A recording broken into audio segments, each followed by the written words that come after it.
Did you say that? Where? It's not Lord's. It's not. What's in the fridge?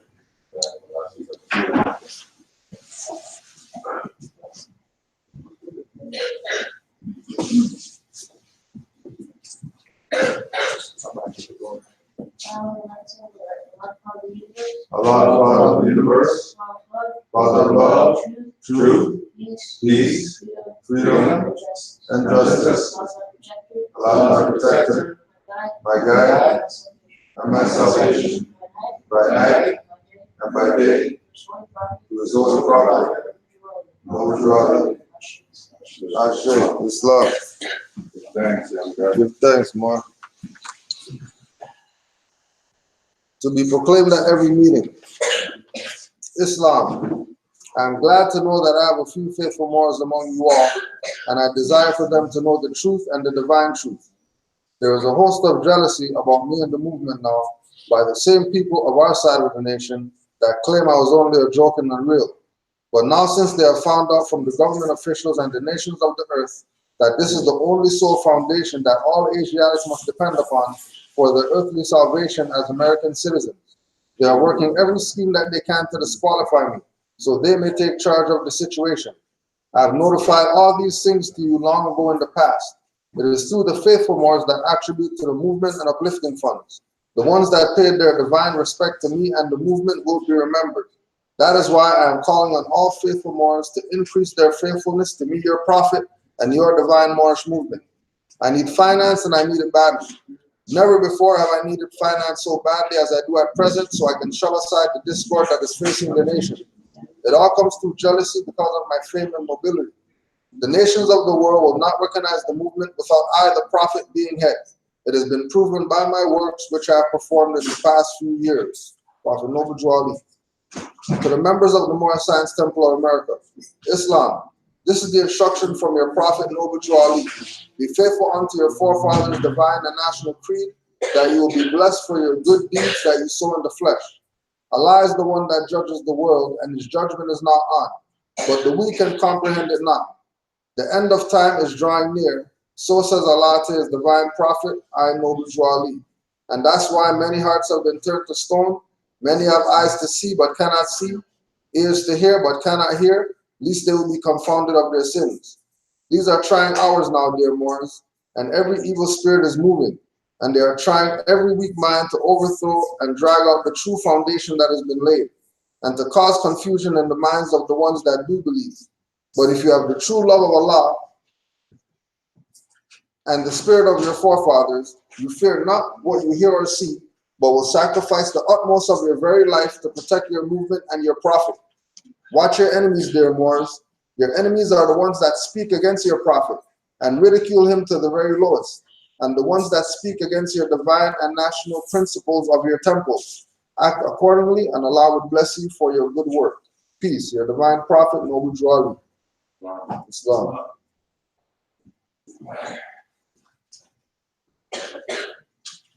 Oh, you wanna out the thing? It's probably this man making this man talk. Guys, that's it. What's he saying? The Lord. Prophet warns all Muslims, governors, ordered to read proclamation at each meeting. I hereby inform all members that they must end all radical, agitating speeches while at work, in their homes, or on the streets. We are for peace and not destruction. Stop flashing your cards at Europeans, it causes confusion. Remember, your card is for your salvation. Failure to obey these orders will be of severe consequence. We are for love, truth, peace, freedom, and when these principles are violated, justice must then take its course. Any member or group of members who hold malicious feelings toward the temple or the prophet, or violate the divine covenant of the Moorish movement, will receive their reward from Allah for their unjust deeds. All true Moors will and must obey the law as laid down to them by their prophet. If they lose confidence in their prophet, they should turn in their carding button, cease wearing their turban and fez, and return to the state where I, the prophet, found you. This is a holy and divine movement founded by the prophet Noble Ali. And if the prophet is not right, the temple is not right. The prophet, therefore, is sending out a divine plea to all Moorish Americans that they do their part in protecting their prophet and the temple. This is an everlasting movement founded by the prophet through the will of Allah to redeem his people from their sinful ways. Noble Ali. Islam. No, I'm getting two. Yeah. I give you 10. Guess we need to like that. What is it for 2? 6. Do I say for this? I might say take some more. The Divine Constitution and Bylaws. Act 1. The Grand Sheikh and Chairman of Moorish America are empowered to make law and enforce laws with the assistance of the Prophet and the Grand Body of the Moorish America. The Assistant Grand Sheikh is to assist the Grand Sheikh in all affairs if he lives according to love, truth, peace, freedom, and justice, and it is known before the citizens of Moorish America. Act 2. All meetings are to be opened and closed promptly according to the Circle 7 and love, truth, peace, freedom, and justice. Friday is our holy day of rest because on Friday the first man was formed in flesh, and on Friday the first man departed out of flesh and ascended unto his Father God Allah. For that cause, Friday is the holy day for all Muslims all over the world. Act 3. Love, truth, peace, freedom, and justice must be practiced by all citizens of Moorish America.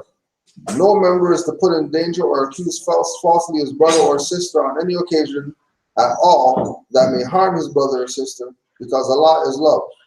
All members must preserve these holy and divine laws, and all must obey the laws of the government, because by being Moorish American, you are part and parcel of the government and must live the life accordingly.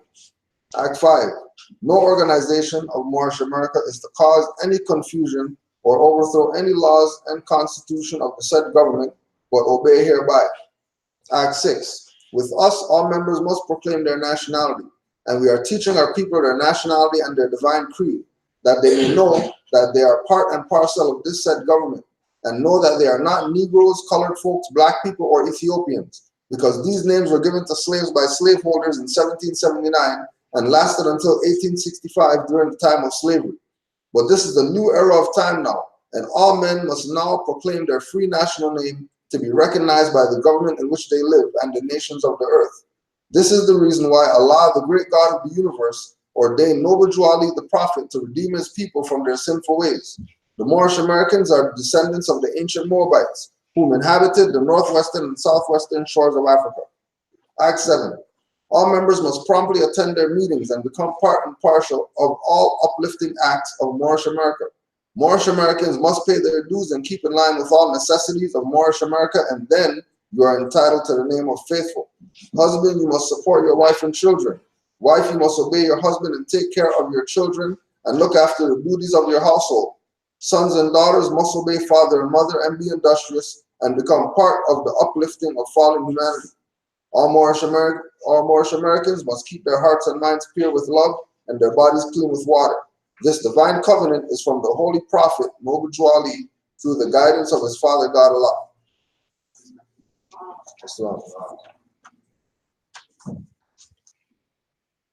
Moorish Divine and National Movement of North America, Moorish Holy Temple of Science of the World, Moorish Science Temple of America. Temple do's and don'ts. Do's. 1. Everyone must sign in for each class or event. Please print your application and provide phone and email contact info. As part of the MSTA family, we need to communicate and look out for one another. 2.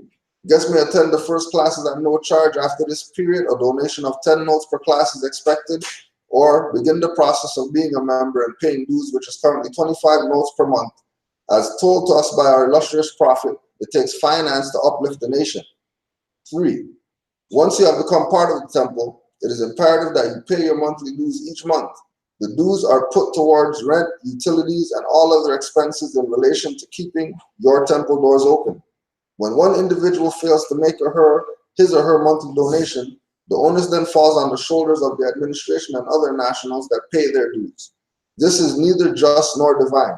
If you are unable to pay your dues, please speak with any of your administration, and another form of payment will be arranged, but you must speak to administration about your situation. 4. Although we do not expect dues from the children, you are always welcome to make donations on their behalf. For the past several years, we have held some wonderful gatherings, which we intend to continue to do on an annual basis. All of these events take time, energy, and finance of our varied committees.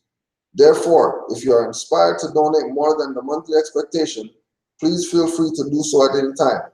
Some of our members have already been doing so, and we greatly appreciate their generosity. We all agree that the work we are doing is the foundation of the future of the young and unborn. 5. No one will have any say in temple business until they have been an active dues-paying member for at least 9 months to a year and completion of all Back to Basics classes on Canaanland Moore's YouTube. As a temple member, please obtain clearance for any temple business from the administration. Please understand that this is your temple. However, please do not see it as a means to overcome your present difficulties and then leave. Ask not what your temple nation can do for you. Ask what you can do for your temple and nation. Dues. 1. Do attend class as often as you can. 2. Do study, and when you're done, do study yourself. 3. Do proclaim your nationality as the prophet told us to do. There is something very mystic about this. Once you've done it, doors begin to open. 4. Do pay your dues. 5. Do become involved. Everyone has something of value to offer. As a member in good standing, you can make a great contribution. 6. Do support your temple by introducing anyone you know who will benefit from this movement. 7. Do bring your children to class, but remember that others are here to learn. Don'ts. Don't expect anyone to solve your problems for you. We are all on a journey of discovery, and we all are here to support and encourage one another. However, at the end of the day, we all need to stand on our own nationality and birthright. 2. Don't become discouraged. Sometimes some of our concepts may seem very strange due to the spell that we've been under for so long. Take the time to do your research so that you go from believing to knowing. 3. Don't create conflict. If you have a problem with anyone in the temple, try to work it out with them with the 5 principles of love, truth, peace, freedom, and justice. If you are not able to do this, speak with administration. Oftentimes, all is needed is a neutral party to help mediate. But first and foremost, look within and ask yourself honestly whether you are at least partially responsible for the issue. Try putting yourself in the other party's position. 4. Don't wait for someone else to do what needs to be done. If your child is being a disturbance to others in the class, don't expect others to do what you know needs to be done. Once you have become a member in good standing, this means that you also have a voice. If you see where we can improve something, bring it to the attention of the administration. If you have an idea that would benefit the temple, please do not be afraid to bring it up. 5. Don't attend the temple to push your agenda. If you are a Christian, you would not go to a Buddhist temple as a platform for your dogma. We know we are Moors and not Negro, black, and colored. Please do not come to the temple to argue in the name of blackness or to look for recruits. 6. Don't assume anything. As the prophet said, every Moor is not your friend and every European is not your enemy. In fact, we have had a few Europeans who have been of great assistance to the temple and the nation. 7. Don't look back. Islam.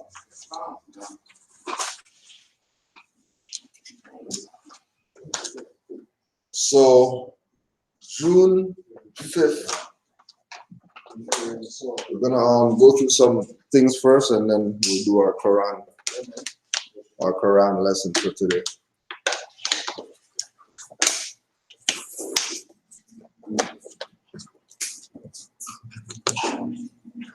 June 6th or June 5th, 2019. CBC, UNDRIP bill in grave danger of dying in Senate, committee chair says. A bill aiming to ensure federal laws are in harmony with an international declaration on the indigenous rights is in grave danger of dying on the floor of the Red Chamber, according to the chair of the Senate Aboriginal Peoples Committee.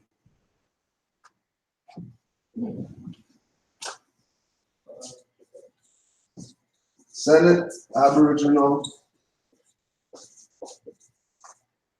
Peoples Committee.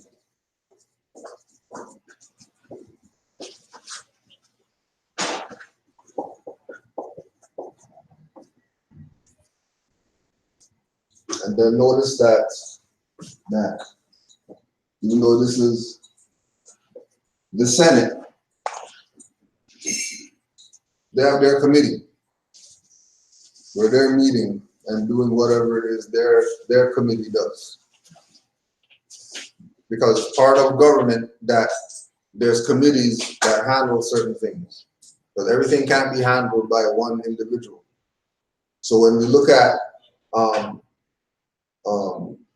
ourselves,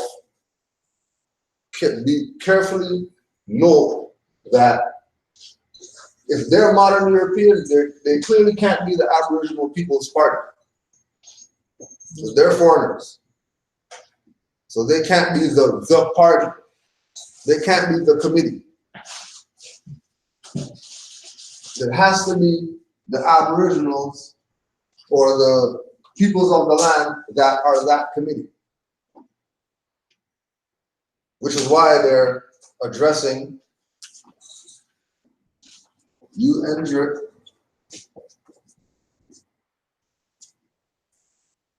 bill,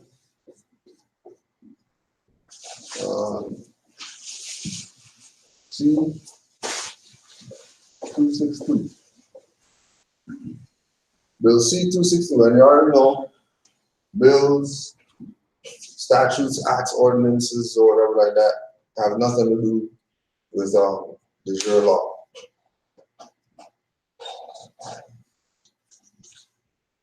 Lillian Dick, who chairs the committee, said conservative senators may have ended progress on the bill on Wednesday, even after procedural tactics forced the cancellation of an Aboriginal Peoples Committee meeting. The committee reviews bills related to Indigenous peoples and the study of Indigenous issues. The committee reviews bills related to Indigenous people and study Indigenous issues. This is what the committee's job. The committee's job is.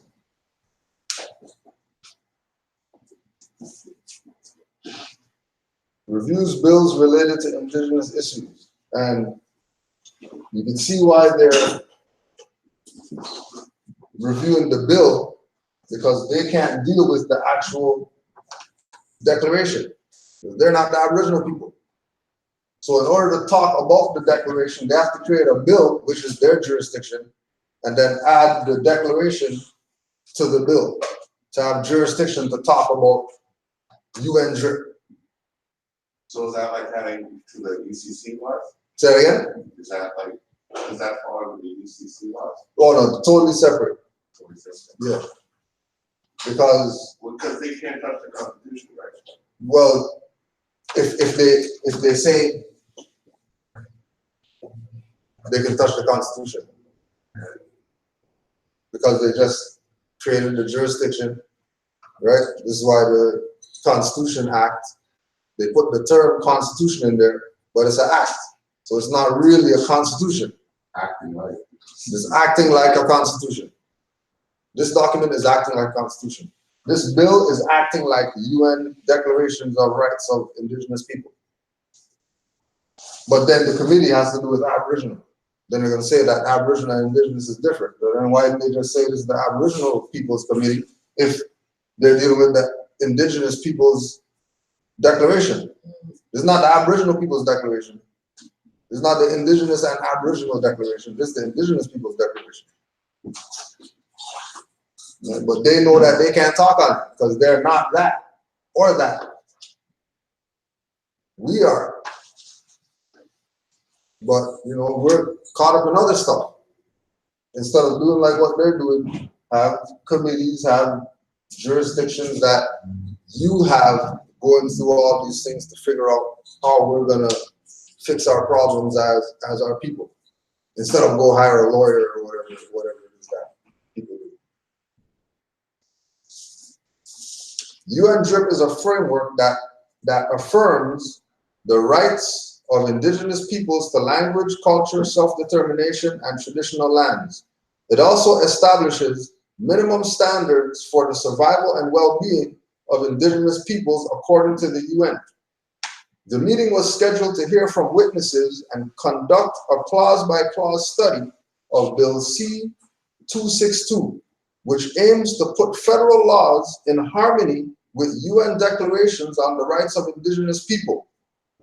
The bill, which was introduced by MVP MP Romeo Saganash in 2016, passed in the House in 2018. So it's that same thing that we're talking about, that when, even if we say that,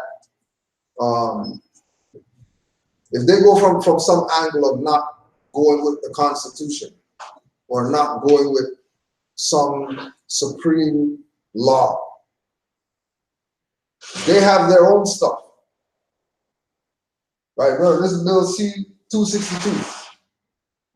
That's how far that's buried in all the bills. And then that C, don't forget there's A and then B before this, which goes up to whatever, how much ever numbers the end of B has till they get to C. That's how we know how much, right? So that's where they buried this at. As far as their sort of rules that it appears they'll be willing to follow because it got passed in the Senate. Yes. But remember that it's a bill. It's not really this. It's not really the UNDRIP. The bill that you're talking about, it seeks to increase or protect the indigenous or to undermine it? Seeks to protect it. Seeks to have the laws of Canada federally being in harmony with that when it comes to indigenous people. And the fact that though Canada's speaking as if they're trying to make a change behind the scenes, they're doing everything they can to not follow to not go with it, which is even why they would even have to do this, because they've been not following by it for so long that something has to be done even in that jurisdiction. Right? Well, yet again, it's just more posturing. Yeah, placation. Try to make you think something's going on for your benefit because you know they passed a bill. But also because nothing is going on. Right.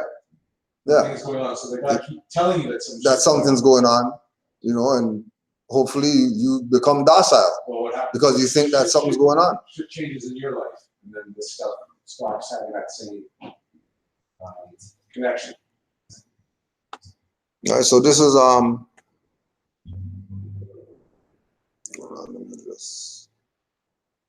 this is Bill C-262. Bill C-262.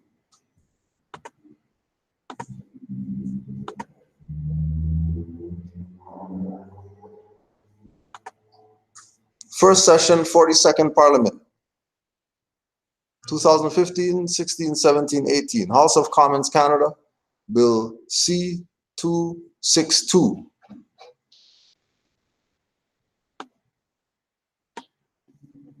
An act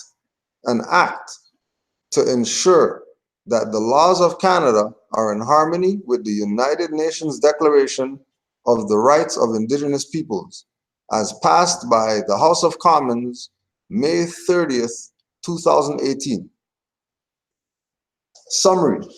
This enactment requires the Government of Canada to take all measures necessary to ensure that the laws of Canada are in harmony with the United Nations Declaration on the Rights of Indigenous Peoples, available on the House of Commons website, ourcommons.ca.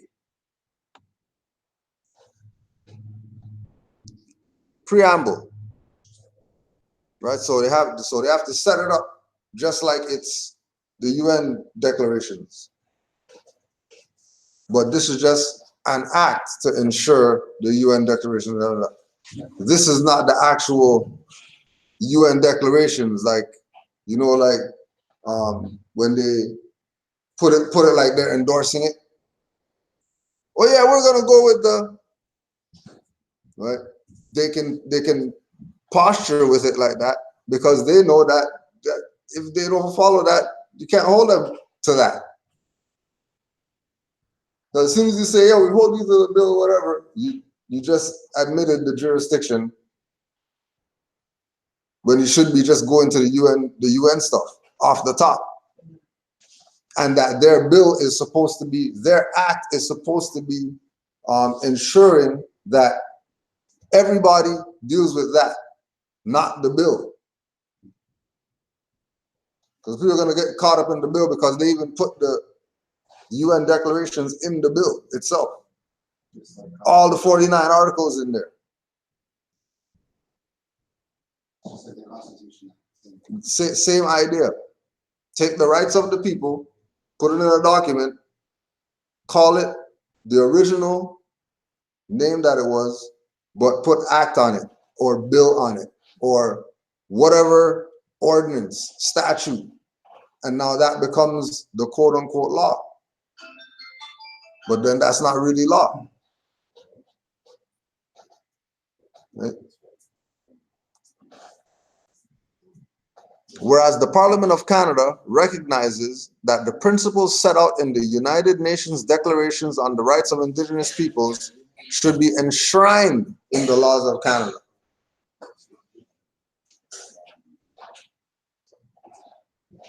Now, the only way shrines come up is if you're giving honors.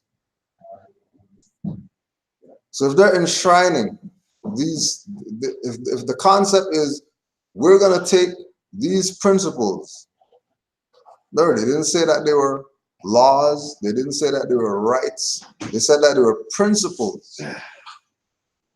These principles that are laid out in the UN declarations should be enshrined in Canada laws, because they know that they haven't been doing stuff right for so long. And they have to do something now. But again, it's all part of the appearance. Because they're going to make you think that this is about some Bill C-262 so they can pass that, when really this is about the rights of Indigenous people who have been denationalized by these same people called Negro, Black, Colored, or whatever like that in news broadcasts and in forums and whatever. All this is all done Right. to continue to create the distracted nature of all of this paperwork. Right. The bills, all of this stuff that they are pretending to have authority that they don't have. Mm-hmm. And the mere makeup of making these bills and acts keeps us running around as if they've had some authority to do that. Right, to even do that. Yeah. Whereas in the outcome document of the high-level plenary meeting of the General Assembly of the United Nations, known as the World Conference on Indigenous Peoples, Canada and other states worldwide reaffirmed their solemn commitment to respect, promote, and advance the rights of Indigenous people and to uphold the principles of the Declaration, the UN Declarations of the Rights of Indigenous People. So this, yeah, go ahead, Martha. But didn't Obama and Trudeau already signed the rights of Indigenous people? Yeah, that was endorsements. Or was just an endorsement? That was just endorsements. That's why up to now, nothing's really been done to assist Indigenous people. Actually, stuff got worse. All But right. But if people aren't looking at it from a law perspective, that, oh yeah, he said endorse, so that means that they sign nothing. Sign what? What they signing? It's all playing games. And then, more importantly, the way I see it, them saying that on the surface, probably means on the backside that they actually are engaged in absolutely destroying everything. So that's almost like the code word to let you know that they're really about the opposite. Yeah. You know that everything. Just like when they said emancipation of slavery, and all the slaves got excited, thought they were free or whatever. No, you're still slave, bro. They just freaking switch you to a different plantation.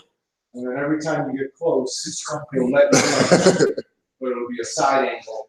And then usually whatever movement was created to get that thing done, usually they've sort of been able to sort of throw it off its course.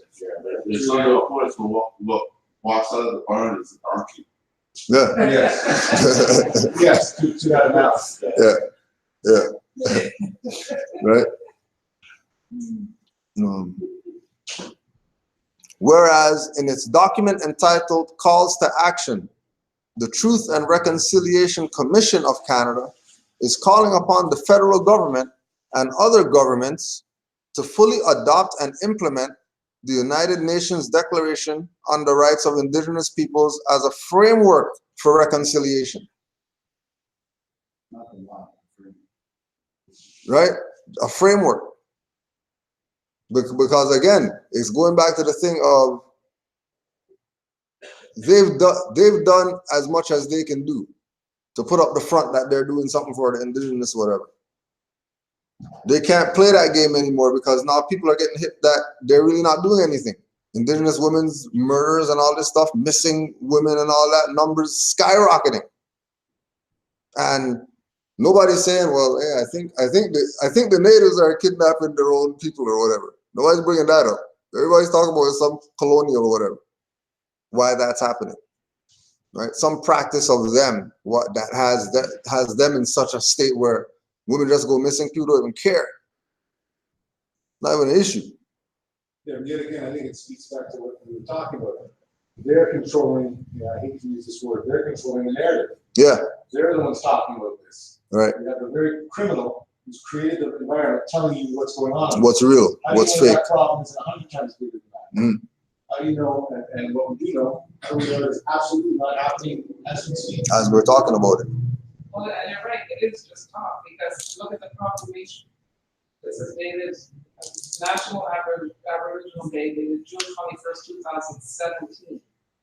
Whereas National Aboriginal Day celebrates the rich cultural heritage and achievements of Indigenous nations across Canada, it is also a time to focus on truth and reconciliation in order to restore peace, harmony, blah, blah, blah. So that's all it is. Like everybody's been saying, there's smoke screen. You know, if we've already made the proclamation, or they have, and you're talking about peace and truth and reconciliation back then why is this even necessary? Right. You know, this is. Well, here's what I would say, more lead to the thing of whether how much more time we want to spend on this, but obviously what's happened is due to the continued atrocities that they've been doing in the more modern day, what happened was eventually the sort of the work that we've all been doing, which is calling attention outside of our borders, has caused this de facto to have to then respond to that. They come up with a commission, and a committee, and all the bullshit that they did. So they wasted a couple of years with that. Then they told you that they were a bunch of criminals. Then they've been wasting another couple of years with that. And then now into a couple more years where they're saying that they're doing some stuff, and the stuff's still going on, right? But yet again, I think it speaks to our being asleep, because we're still having these people talk to us about this. This should have been really, let's think about it, the swan song of any of these governments. The fact that they're murdering the women now, and the proof is you're watching now they're coming after the woman.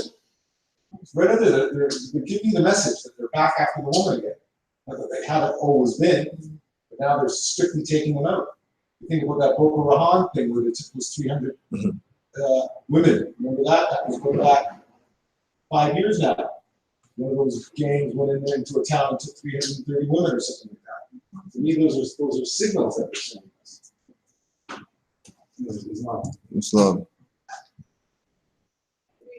Whereas indigenous peoples have suffered historic injustices as a result of inter alia, their colonization and dispossession from their lands, territories, and resources. Whereas all doctrines, policies, and practices based on or advocating superiority of peoples or individuals on the basis of national origin or racial, religious, ethnic, or cultural differences are racist, scientifically false, legally invalid, morally commendable, and socially unjust.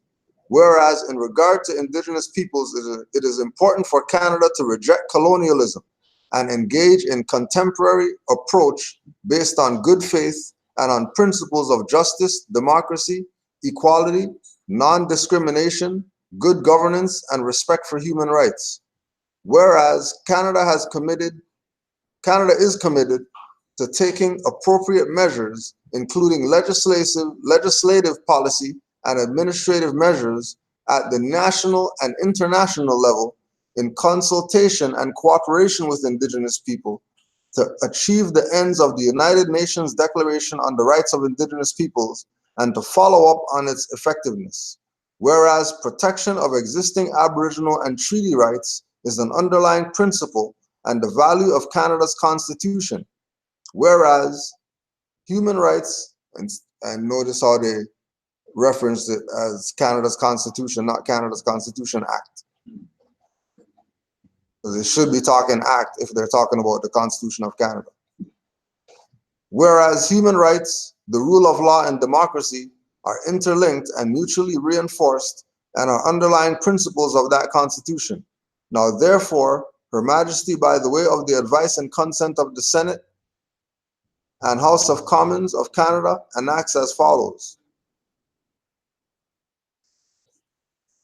Now, again, when they put out these things, they let you know what jurisdiction they're dealing with. Her Majesty, by and with the advice and consent of the Senate and the House of Commons. Why would the Queen need consent from them if she's the head? Yeah, but I think a lot of this, like even here, everything that's being talked about in there, they were talking about sort of, living up to a certain ideal of Canada. When you understand that Canada's a colony, and they were telling you to they were saying that Canada should refute colonialism. Canada is a colony. Right. So we can't even refute that. Then I was talking about certain aspects that they should have been involved, and they brought up democracy, which obviously meant the code word for yet again infiltration. Yeah. Then they were talking about legislative changes that they were going to enact, as well as administrative whatever. All of that's double talk for them playing some games with some paperwork. Right? So the whole thing is just yet again some hyperbole to sort of get you thinking that they're doing something. And the point is to show that what it is that they're dealing with when they're using a reference point, even though they're a fraud, they're using the reference point of Aboriginal and Indigenous people's rights to create their laws or whatever. They're going to the same thing that Moore's been telling these people to go look at and use as a reference for years. Moore's been talking about those international documents, talk about nationality and it being a principle of a human being. Moore's been saying this. Now these people have their bill talking about human rights. Everybody's excited. Oh yeah, they should pass this or whatever like that. So help the indigenous people. Right? Anybody have any comments or questions on that? Again, that was Bill C-262. This is just for the people who don't think that, this is a colony and think that this is really a country and they're doing stuff that how they should be doing it. This is the proof right here. Bill 262.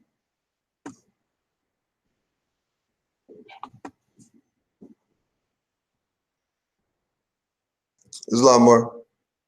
You ready up? We got to the real article now.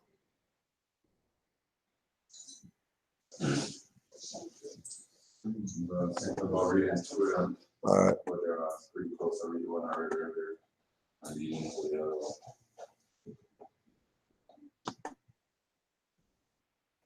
Not sure what chapter it is. You have a small commandment, page 67. The Holy Covenant. The Holy Covenant of the Asiatic nation. Not sure what chapter. Yasunel, lawnmowers. It's lawnmower. 45.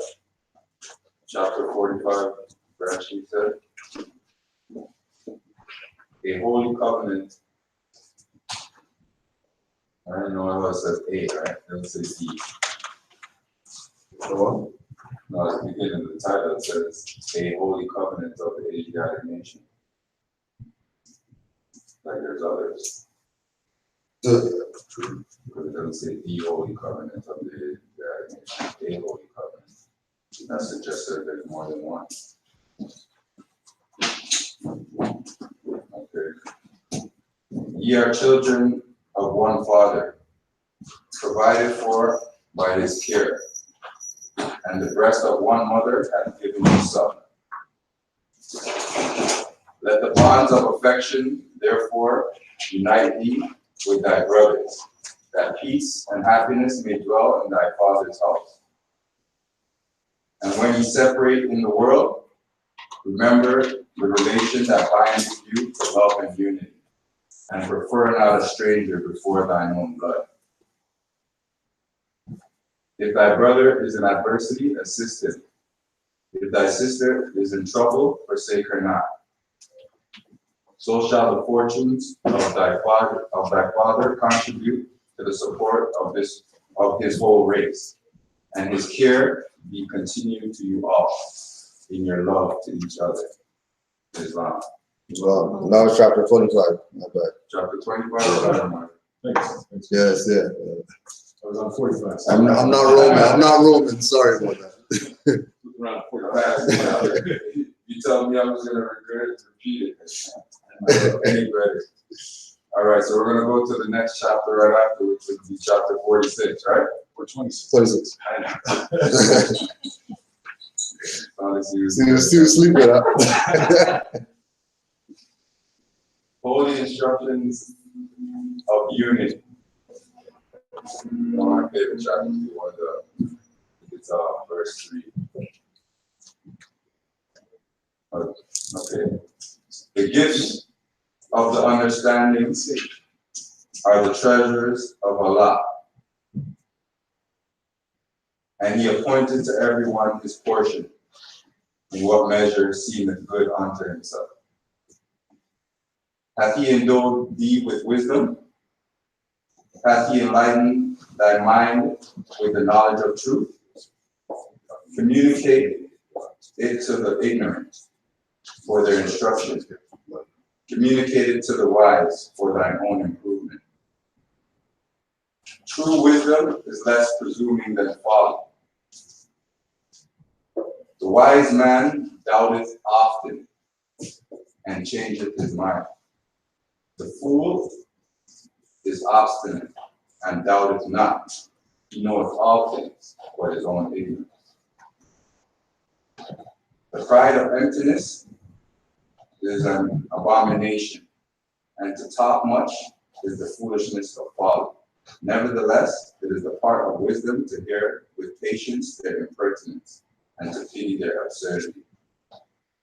Yet be not puffed up in thine own conceit, neither boast of superior understanding.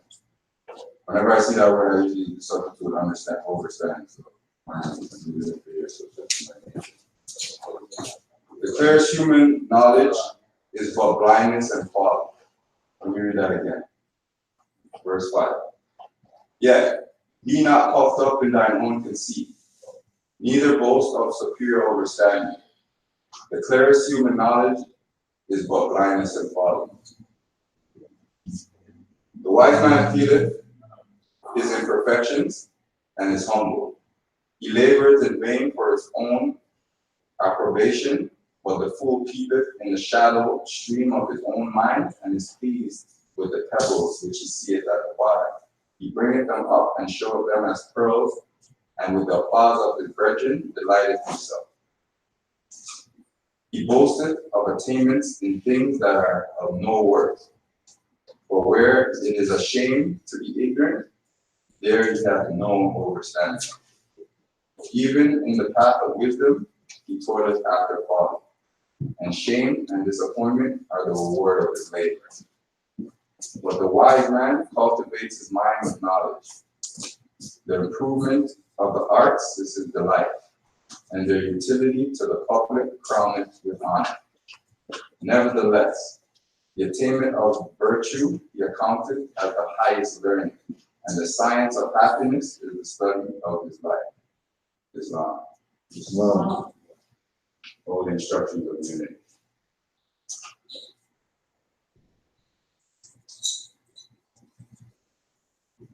If anybody has thoughts, you can put those up. I love the third verse is my favorite one. True wisdom is less presuming than fathers. I can't find this whole chapter too. I was looking deep, looking way. It's same side, 68 page, 68 maybe. Holy instructions of unity. Or we could also go back to thing two, the Holy Covenant. Yeah, right? Yeah. Because it relates, right? Yeah. Because the chapter in verse 3 there says, and when ye separate in the world, remember the relation that bindeth you to love and unity. I prefer not a stranger before thine own blood. And again, and the relation that binds us is the fact that we have a nationality. Right? So because we have a tie, there shouldn't be any, there should always be love and unity with us. Because that's how it is with everybody else that has a nationality. Going back again to the UN declarations. Right? And then it shows you, the verse right after shows you how to exhibit that love and unity somehow, right? That your brother is in adversity, your sister is in trouble, forsake her not. Right. So shall the fortunes of thy father contribute to the support of his whole race. All right, so what we're doing for each other is supporting the whole. For everybody. For the collective, right? Yeah.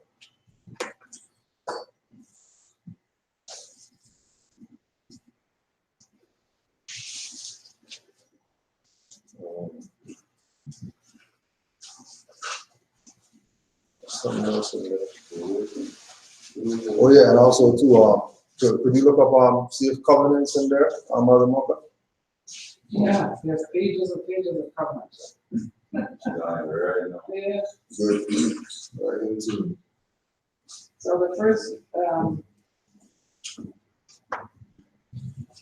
the first definition I have, sorry, for covenant is practice, the name of the common law form of action, ex contractu, which lies for the recovery of damages for breach of a covenant or contract under seal. Then it goes into law of contracts. It's a pretty long definition, but then below that it says, in common parlance, any agreement, whether under seal or not. So you're gonna do the first one again? The name of a common law form of action. Right. So a common law form of action. For the people who say no, Jwali didn't teach law. There you go. If he didn't teach law, then why is one of the chapters named after a common law action? If he didn't teach law, if he was so against law and doing things lawful, he wouldn't have told us Holy Covenant. It would definitely be called something else. For me studying the Bible over years and certain things, that's what covenant is. That's that agreement. Yeah. That agreement. It was an agreement between you and the Most High, according to the way the scripture went. And it's an unbreakable agreement. Right. So as far as I know, if you relate that to law, an organic law or the sure law, you can't change it. It is what it is. Right? It's truth, right? It's absolute. It also says listen without a seal. Yeah, listen without a seal. That's how you know, because when they deal with the hierarchy, usually God, the religious whoever's, and then the king and whatever else going on. They have a seal. And they would have the seal. But the no seal, or what is it? No seal, no what? Or seal or not or something? With or without. With or without a seal is letting you know that the quote unquote covenant is really with the creator. That's why it's unbreakable. Wait, go ahead, Omar. Mocha, the section that you didn't want to read on, can you read at least, let's say, one paragraph of it? It falls, that section falls under law of contracts. An agreement, convention, or promise of two or more parties by deed in writing, signed, sealed, and delivered, by which either of the parties pledges himself to the other that something is either done or shall be done, or stipulates for the truth of certain facts. And we cite some cases here. Yeah. Name the cases. Commonwealth versus Robinson, Kent versus Edmonston, Schramm versus Coyne, Sabine versus Hamilton. All right, well, anyways, but I mean, it sort of breaks down in the law part exactly what its connection is to. Right. All of that. And then the first case they're talking about is Commonwealth. Mhm. Who's that? Common. The very Yeah, government that yeah. they're talking about, right? Yeah. Commonwealth is what the Queen goes under when they're doing their corporate activity, so to speak. So that's why she go under. Regina, right? Yeah, Regina, Her Majesty. She's got a yeah. whole bunch Yeah, of- she got a whole bunch of a different whole bunch of different types to deal with all that. Yeah. Regina, if you don't know everything, that's one of the queen's. One of the queens, names. yeah. That's one of the first queen's names, Queen Regina. So that's, I guess they just, follow. But they keep with that because of the Royal Proclamation that created the DNA Act. Because it has to be, you have to have the original signatory on everything moving forward. But people not even coming to the, well, how's the lady who's not here a witness or bringing the state or representing the state or whatever? That really is the Holy Ghost. Yeah, right. Like how is it? Isn't that our Governor General though? Huh? The Governor General, that's Just a representative. That's the representative of the Queen.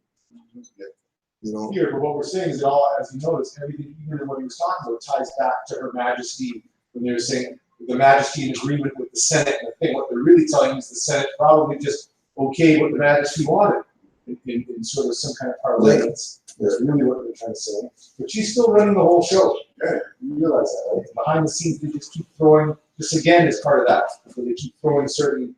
Canada is succeeding from England as if they're really separate. Yeah. They're not really separate. They're separate in an act that they've done. you don't have independent. Of course.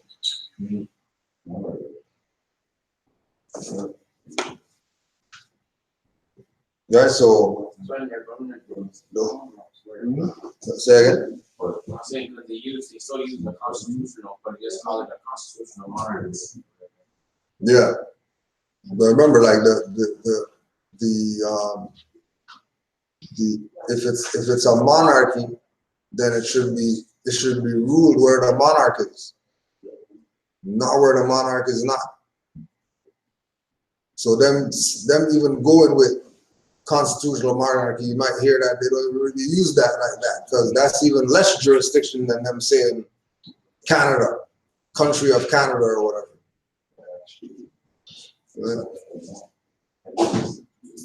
I think the real issue here speaks to the fact that, from a perspective of Canada being a colony of England, there are certain rights, privileges that are given to those colonies. But ultimately, that's not what's going on here.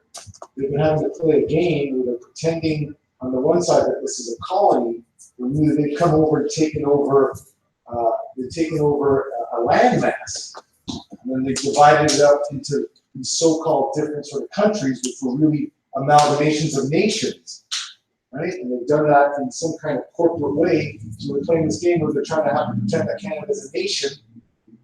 I guess it is a nation on a certain level, to how they're wanting to put it, but it's really a colony. Nobody's ever brought them to task on that. Nobody's ever said, well, you know, we're in court, you're calling the Constitution of the United States, but yet the Queen is here and you guys are playing by and then within their act, they're also seceding to America, which is the true de jure. What are they doing? Well, they're playing games. They're dancing with it. They're tiptoeing through the And nobody's calling them out. Yeah, the problem is, and this is the issue, the real problem is that the call out comes from a collective body being able to represent themselves. It's not going to come from the one guy, right? It's never going to get called out. It's never going to be talked about in their papers. Anything You're speaking rhetoric or you're crazy. Yeah, crazy. And it's like You're a cult. Right, you can look up this man right here. This was an MP who, I think in the 80s or something, was writing about how come Canada doesn't have a constitution. And he was getting a lot of flack from, you know, Parliament, House of Commons, all that, because why is he talking like that?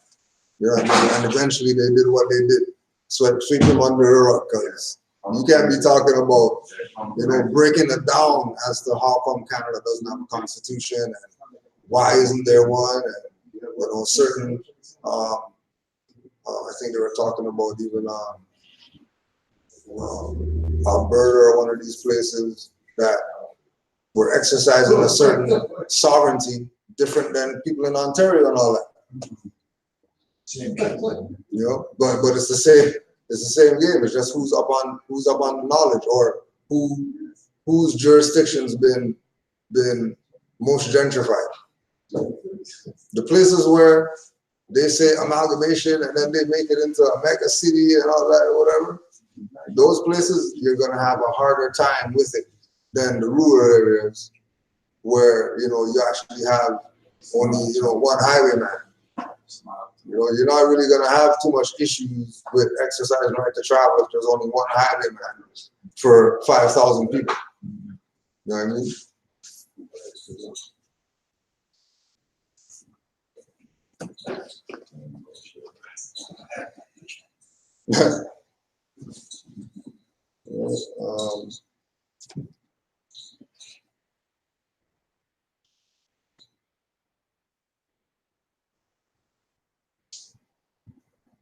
Let the bonds of affection therefore unite thee with thy brothers, that peace and happiness may dwell in thy father's house.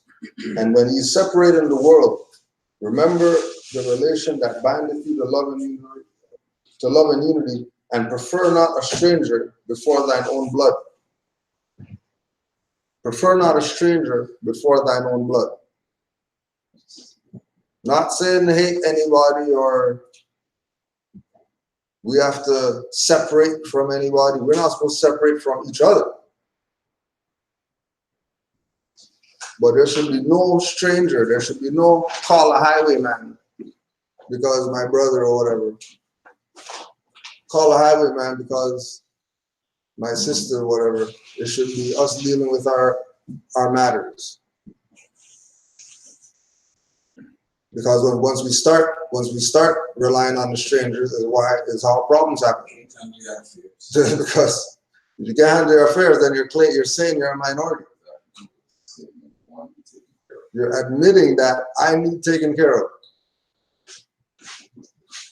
And we're supposed to be upright, independent, and fearless. Being able to handle our own affairs.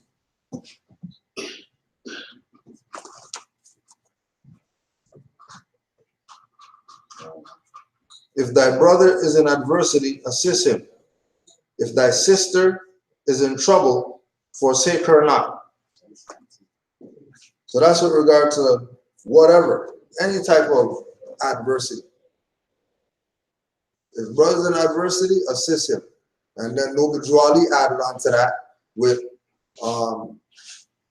in the Moorish literature, about assisting your brother so that he doesn't have to sin.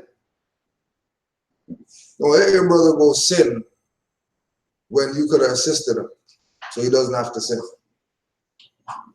Right? And then that's, you know, multifaceted. Right?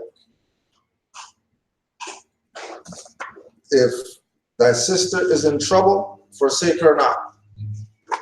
Any trouble, sister's in. Don't forsake her. Make sure that, again, lend some type of assistance, support, whatever, because the bonds of affection is love and unity. Our nationality creates that bond that we have, just like everybody else has a bond. Something goes on to a national in a foreign country, and their whole country's backing that national. Let them go, and they're going to go down to the embassy of that spot and go march and picket and whatever, because one of their members got kidnapped. And sometimes we can't let our personal feelings get in the way either, right? And let the ego get in the way, because we might have to assist somebody you might not be favoring at the time. But then you need help. So it's your duty to assist them regardless. Whether they like you or they not mad at you and they not want your help. But they need it. But it's only their ego saying that they don't want, right? But they know they need it, so you have to go out of your way and solve your pride or whatnot and still help them. Someone that you might be upset with or whatever, and they're in a position to figure out how you feel and do what's right. Do it for the nation. All right. And it starts there, you know, just with us taking the necessary steps to make sure we know that this is how we have to deal with it. Love this.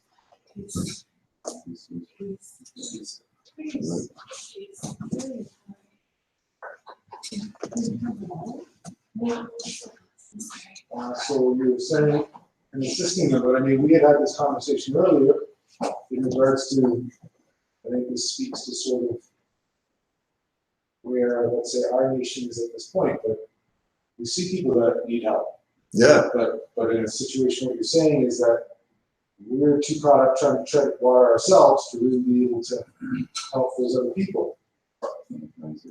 And also too the aspect of the people, you can't help them if they don't want to help themselves either. That's sort of a variance to what you were just saying, though, right? I thought because aren't we supposed to assist them no matter what? Right? That's where we're supposed to be. So ultimately, But some the variance is going to be with them. Like the concept, what is it, the quote, like, doing something over and over without any results is like insanity or whatever. So like, you help a person a couple of times, right? And now you give them a push, and now they're supposed to walk, but it's like they don't want to walk now. And they could walk, but they don't want to walk, and then you're like, well, you know what? We just need a little more big motivation. You push them again, and they have the ability. You're pushing them and they can walk, but they can walk easier by themselves. But they still don't want to do it. So eventually, you're not going to be inspired or motivated to want to even assist that person more because they're not, that's where I think that statement comes in, like, help those who want to help themselves. Yeah, right?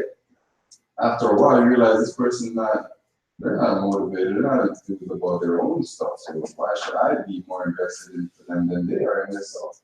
I know, but I think that's part of, anyways, sort of. It has to be aligned, because then now you're exerting your energy, like what you're saying, for nothing. You have stuff that you got to do for yourself. So now you're taking on two entities. No, but we do realize this, and anyways, we don't have to spend too much more time on it. Part of all of our hopefully energies here is to sacrifice to wake someone up. Right? We've forgotten about taking to the hedges and the highways. Right? That's really what our duty is. And what I've understood, it's about the work we can do for ourselves first, probably. Second, it's for the young ones, and then it's for the unborn. Right? And it's really about that sacrifice of hopefully giving it to someone else. I've been thinking about this. We look at this movement, and we see, sort of the variance or the the myriad sort of facets of people coming into this movement and leaving, trying to understand, how those things are. But, like we heard Nature say once, hey, I bet if tomorrow they were saying you got to get your check and say you're more, everyone tomorrow's saying you're more. Yeah. Right? So on that one level, right? But then we talk about whether we're, putting too much effort in or not enough effort with certain people. Now in Brazil, they were doing this thing, I think this was to combat the drug gangs. So what they were doing is the police were swooping in, from what I understood, they were taking the addicts off the street and then taking them to like a rehab place. And I thought, wow, that's incredible. That's profound. Because I think sometimes people are in a state where they need someone to actually, that's where your reward. Yeah. Right? Someone's got to pick you up, take you to a rock for about 6 months, clean the toxin out of you. And, out of those 50, hopefully, if we can fix the other stuff, maybe, you put 30 people back out there. Mm. Right? I was thinking about it, you said the word, you said variance, but I was thinking about very, like, every situation is gonna It's going to be unique. It's gonna vary, so you deal with it accordingly. There might be some you're gonna have to come up with, there might be people are lost, Yeah, what I'm saying- or lost ways. Right. But I'm saying that I think leave them by the wayside because that's where they want to be. absolutely, but I think we owe it to everyone, and I think I've said this to you before, I think we owe it to everyone, European, Asiatic, to at least try and express this movement to them. That at least everyone, I think everyone deserves at least that. An unbiased sort of Right. look at what really is happening. What it really is. Yeah. Anyways, it's on.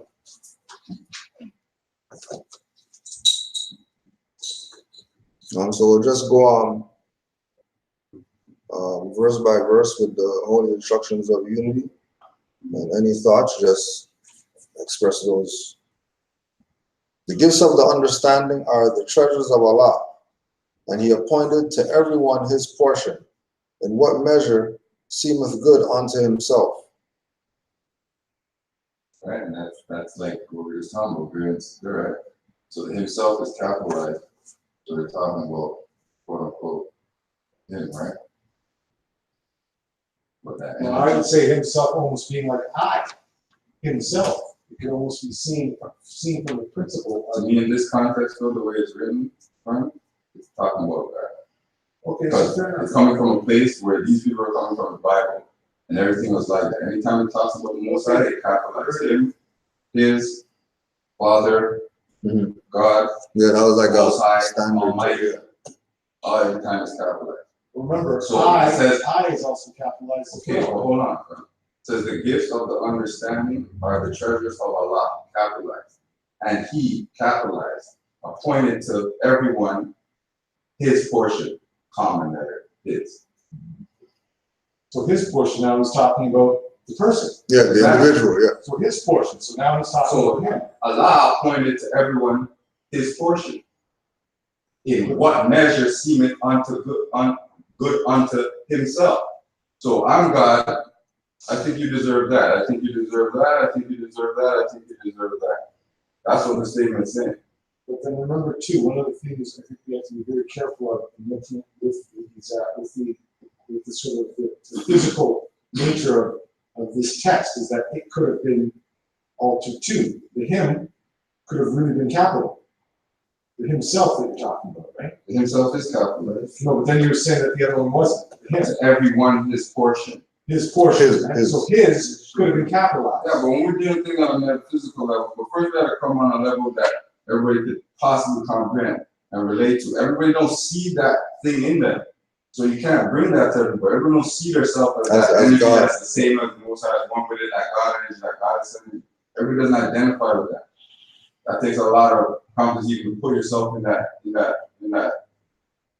realm to say, okay, I stand with the Most High. Other people think they're nothing compared to that, right? So it's coming from a place where He is that divine energy, and now His subjects are beneath Him. That's what the statement is somewhat saying, right? We know that Yeah, metaphysically. it's all one and the same, not one energy.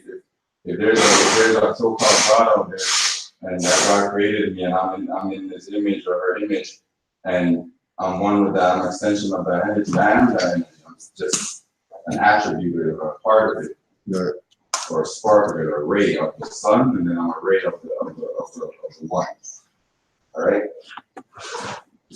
But what that statement is actually saying, God is He, as in Allah, appointed to every one of His servants a portion, in what measure seemeth good unto himself. Allah.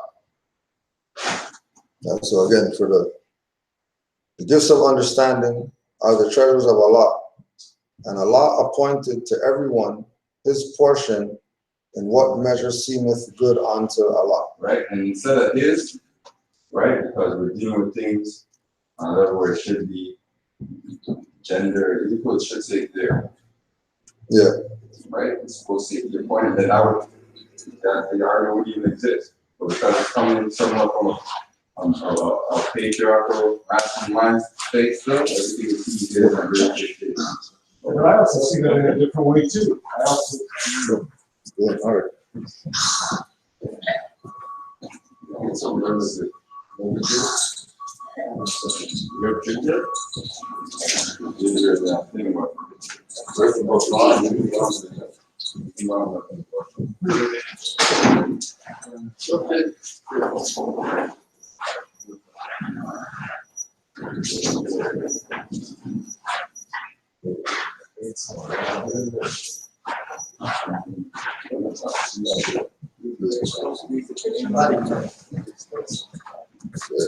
this is part of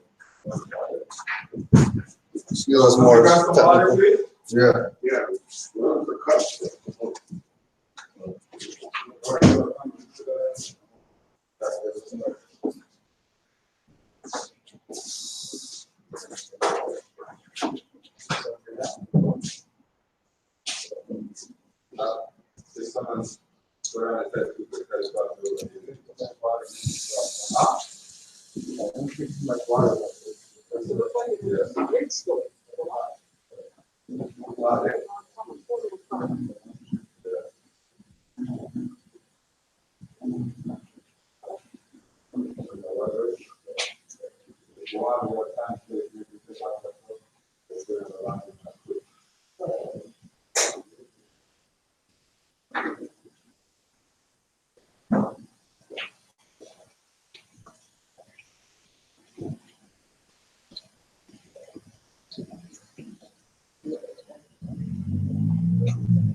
Use this in you guys, that's probably better.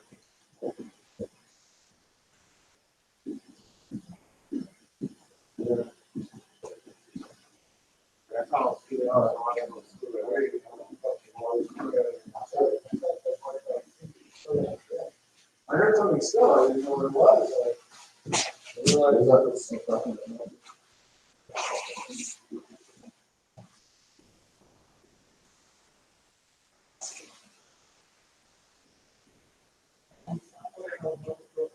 It's not like this.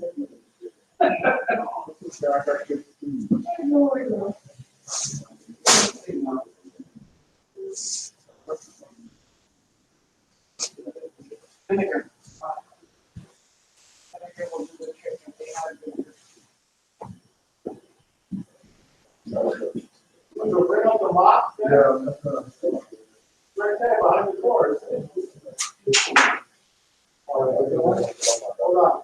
The bucket. Hold on. Once you get the other bucket.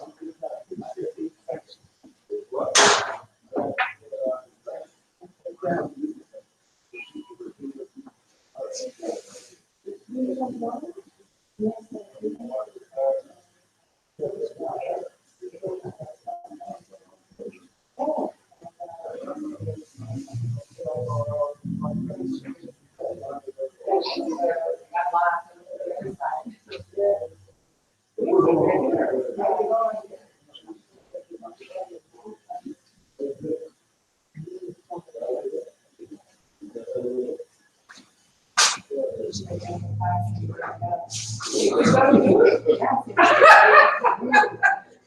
don't make me laugh. Where's the bucket? You said he's getting something? So you want to use that bucket? Which one does? So we're looking to keep. Pretty good. Are we gonna pour this in there? And we still on cheap. Yes, I don't feel like that, you know. All right, Norm.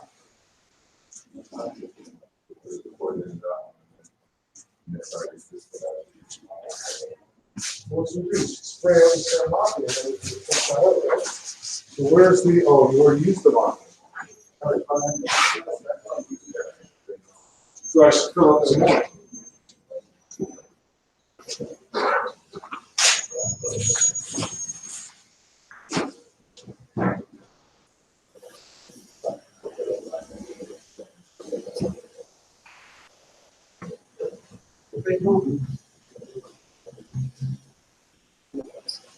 There you are.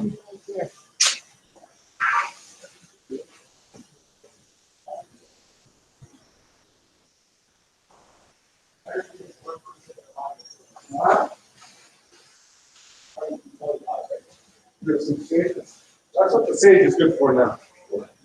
You know, some of that smell. That's the vinegar. What do you got? Oh, Like, nasty?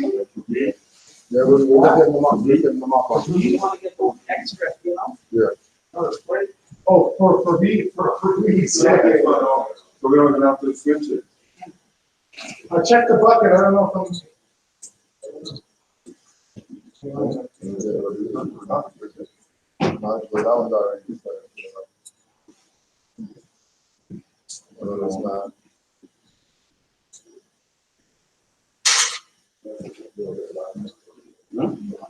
Yeah.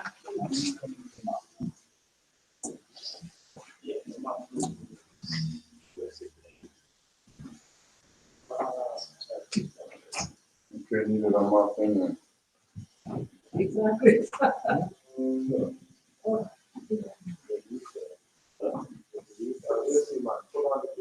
wonder, should I, I can't watch it, so there's no sink down in our room there, right? Yeah, and he doesn't want us doing that. Yeah, What? He doesn't want us doing anything with that food and garbage stuff around his sink. yeah, yeah. Alright. So the residue, because we've now we're gonna walk everywhere. Not walk everywhere. We have soap? I'm gonna put this in section on there. Whoa, the thing is broken, the handle thing is broken? Is it? Yes. Is it broken?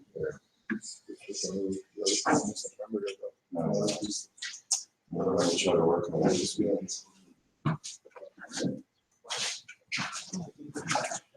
Everybody? Just came up, you woke up, and you just stopped. That's how it does. It's not enough. It's just rid of it.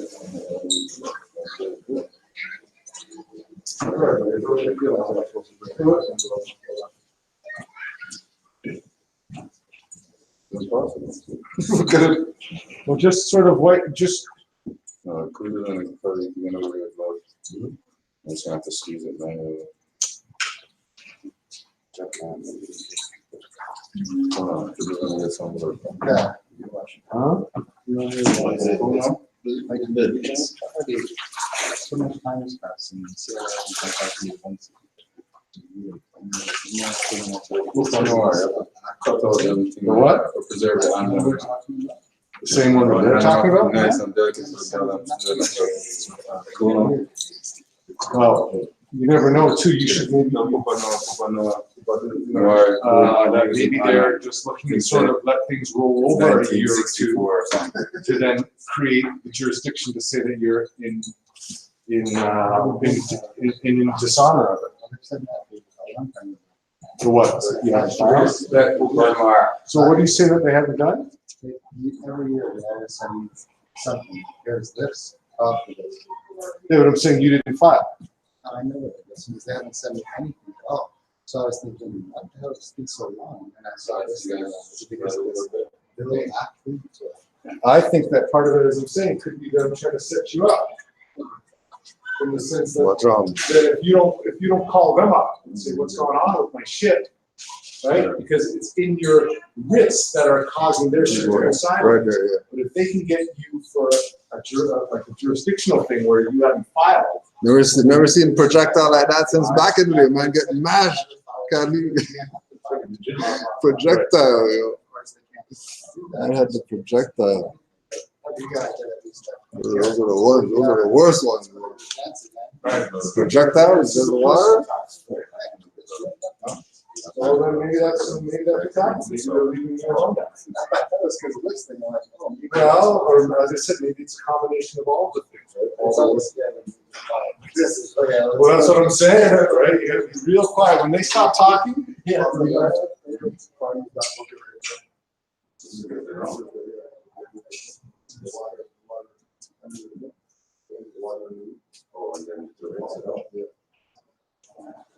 Well, can we just take this now? You need to continue on, right?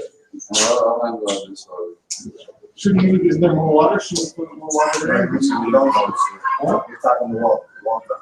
Then we're just gonna rinse it. Use the bucket. Should we do that up here? Should we just rinse it on the side of the street? Where are you gonna pour all the water?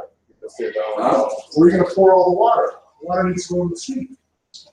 There's a drain on there. Let's take this, we'll do that, and then we'll use the same. Where's the water here? All right, we'll go back to. Yeah.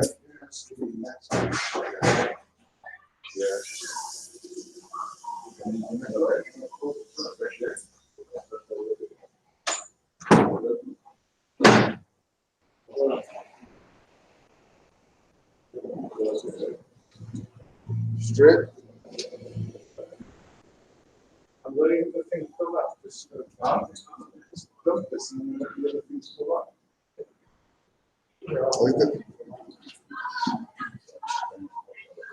Yo, let's tell them what it's about. It's not, lots back on. Lots back on there.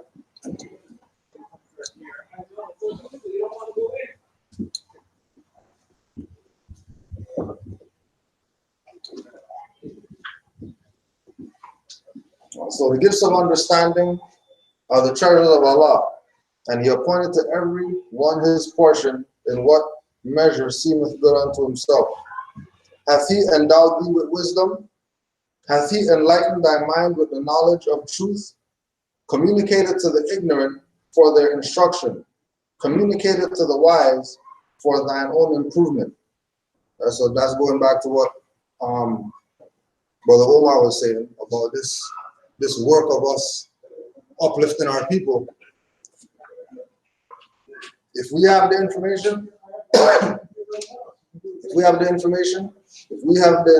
if our minds have been enlightened with the knowledge of truth, then we should be communicating it to the ignorant.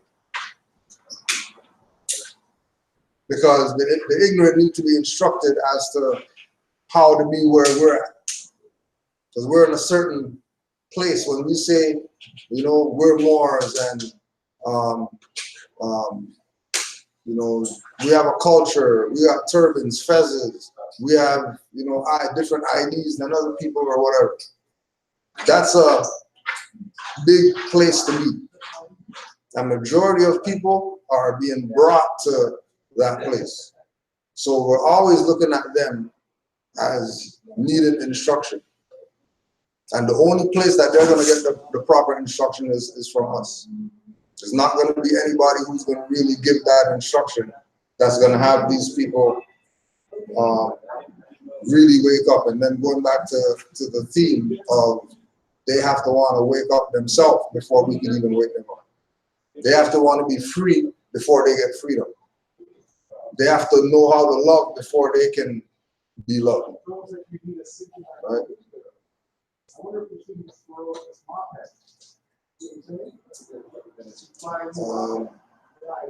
True wisdom is less presuming than folly. These wise men doubteth often, and changeth his mind. The fool is obstinate and doubteth not. He knoweth all things, but his own ignorance.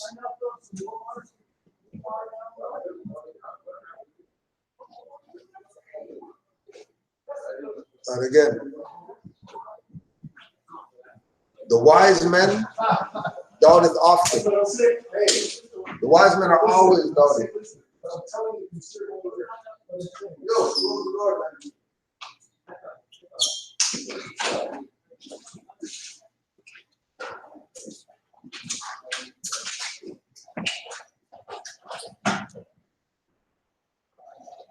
The wise man doubteth often and changeth his mind. The fool is obstinate and doubteth not. He knoweth all things, but his own ignorance. When we look at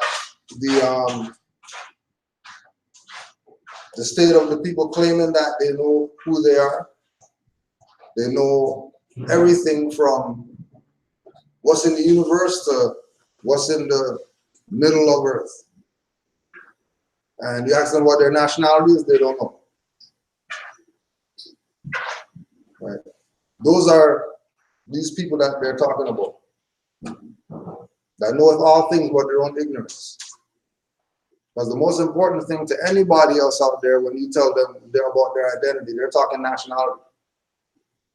They're not talking colors, they're not talking continents, they're not talking parts of speech, they're not talking any of that. They're directly going to be talking about nationality and having some type of national origin. To not know those things is strictly ignorant. The wise men, the ones that we know that we are the ones that are constantly studying, the ones that constantly are never filled up with the knowledge. So I think that's what You can always get more knowledge.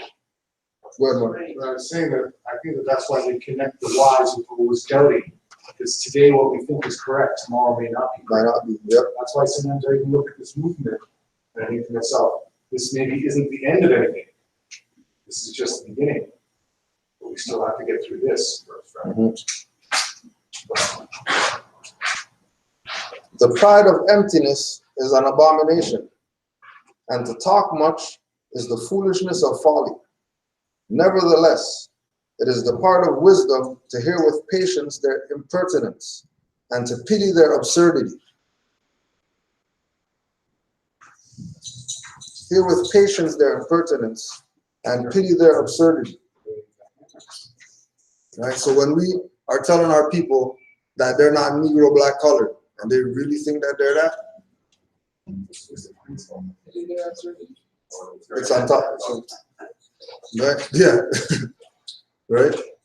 When on grander levels, when we say over here is Africa, because there's Moab over here and Memphis over here and all these places that are named over there are also over here.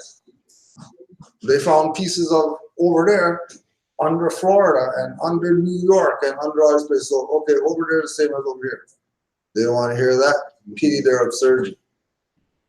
Because again, people with nationalities all around the world know that this is Maghreb Al-Aqsa over here. This is Morocco, the farthest west that you can go.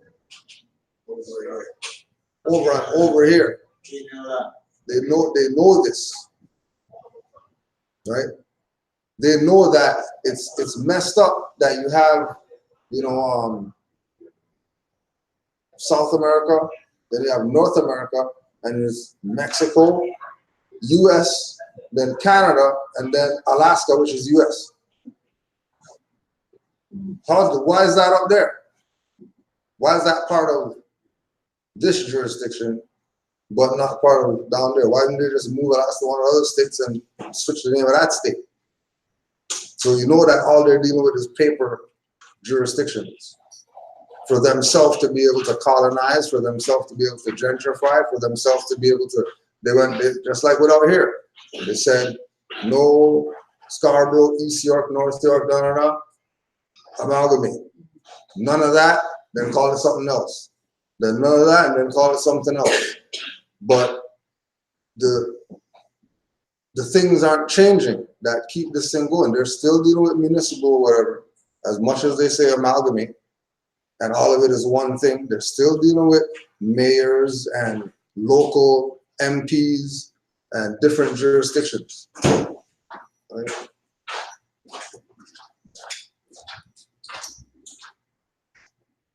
Yet be not puffed up by thine own conceit, neither boast of superior understanding.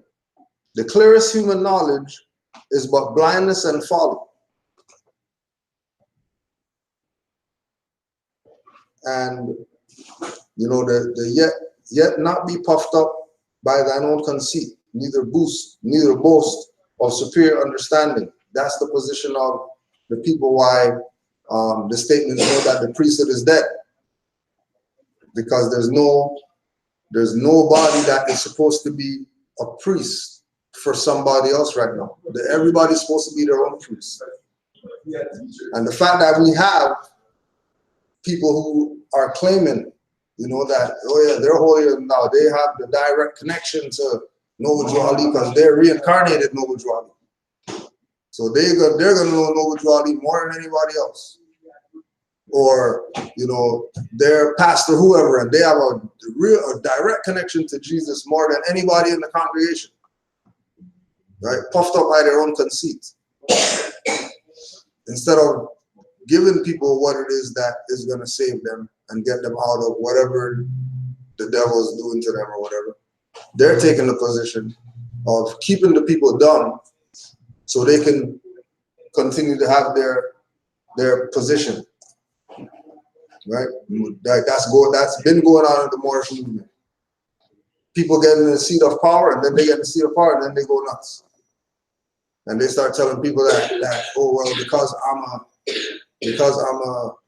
a grand chairman and I'm part of a temple,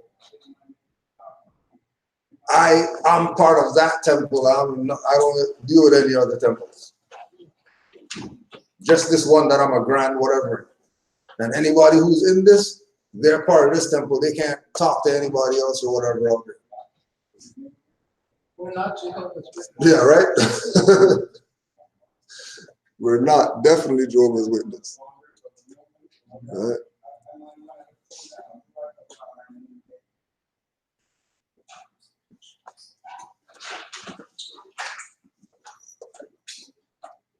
The wise man feeleth his imperfections and is humble. He laboreth in vain for his own approbation, but the fool peepeth in the shallow stream of his mind, and is pleased with the pebbles which he seeth at the bottom. He bringeth them up and showeth them as pearls, and with the applause of his brethren delighteth himself. And again, going back to the if we use the online reference with people, everybody with a YouTube page as a scholar, and they know whatever, and you can go to them and they'll definitely tell you the truth about the whatever. They got a long list of stuff that they can tell you about, right?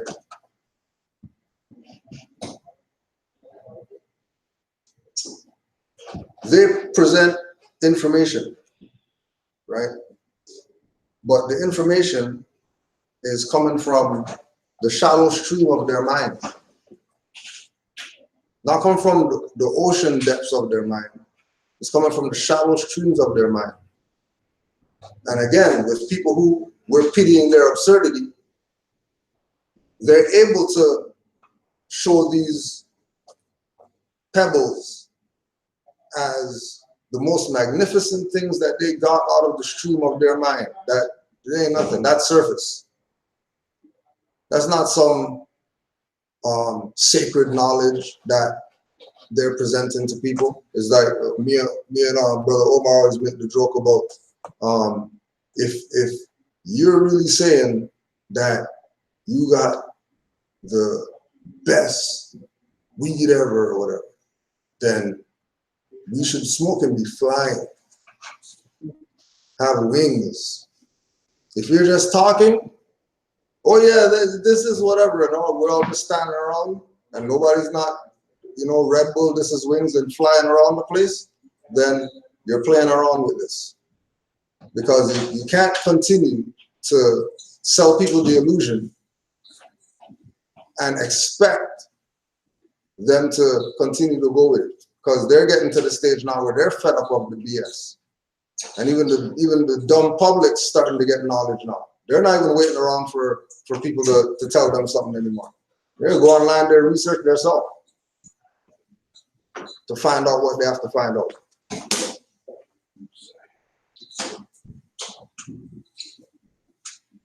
Right, so don't be the people like, the ones that you got some information and people are gassing you. You present some information, people are gassing you that, oh yeah, this information is, and now you're saying 1,500 for some papers because you're popular now. Because people gave you 50,000 views, now you feel you're somebody, so you're selling nationality cards.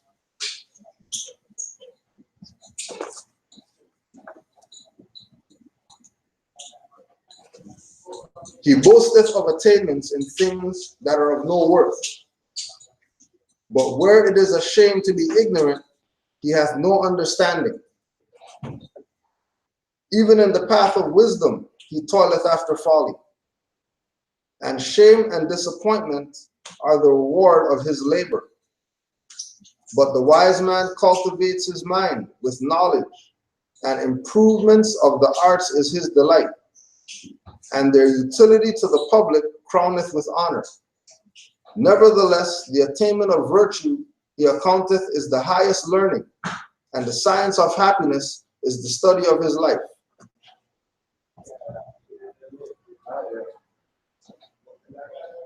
I like that last part.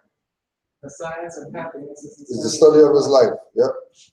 People walking around all the time complaining and all this misery, and like that's how it's supposed to be. Mm-hmm.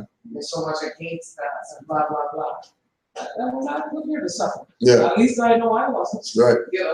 I'm here to be happy. Exactly. I'm here to be happy. That's what I should be studying. Right. And the science of happiness is a study of life.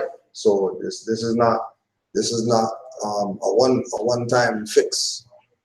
Exactly. Happiness is supposed to be something that's multiplied and multiplied on, and it never depreciates. Exactly. And as soon as you start realizing that you have no happiness or whatever, time to check yourself. You would say time to check out.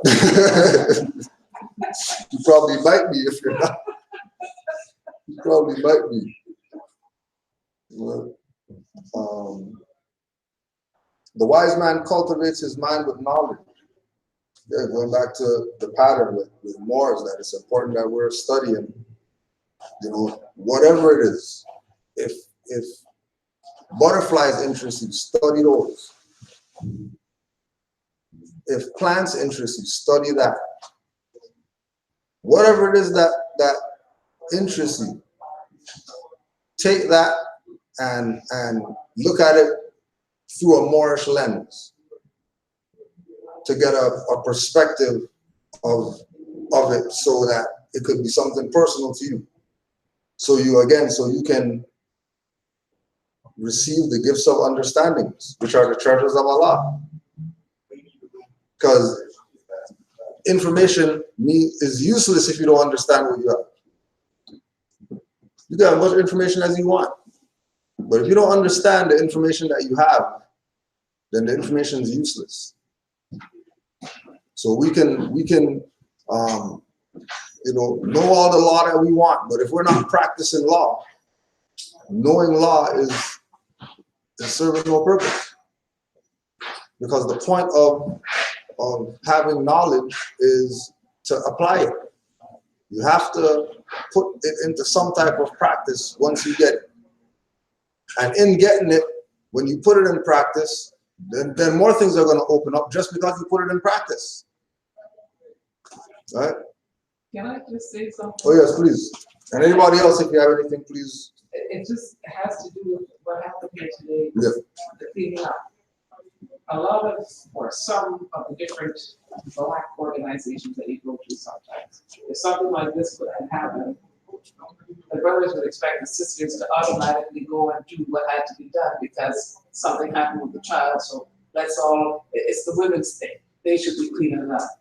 And this is what I respect about this movement, is that it's not something like that, you know what I mean? The men got up, they did what had to be done, etc., and it makes a difference, you know? It really does make a difference. Not to say we can't do it, we got up and we did some of it, but Right. the men didn't sit back and expect the women to do it. Yeah. Which I appreciate. It's, You're welcome.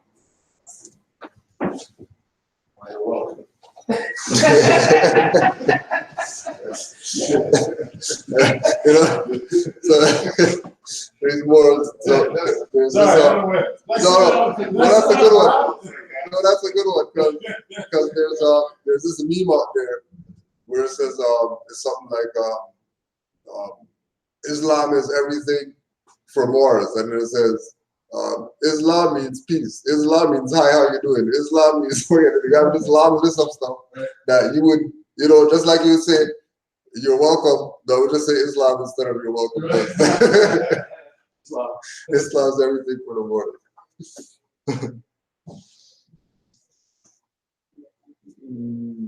The wise man cultivated his mind with knowledge. The improvements of arts is his delight, and their utility to the public crowneth with honor.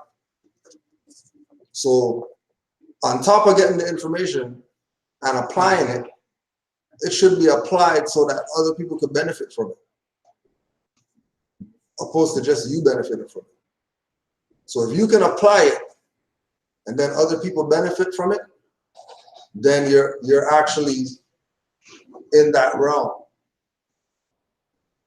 of being improved or correcting your position, especially when we look at it from a mental perspective, where we've been as individuals on this journey, where it is that we came from to where we are right now with, you know, we know that we're not Negro black colored and we're Moors and we're standing on that.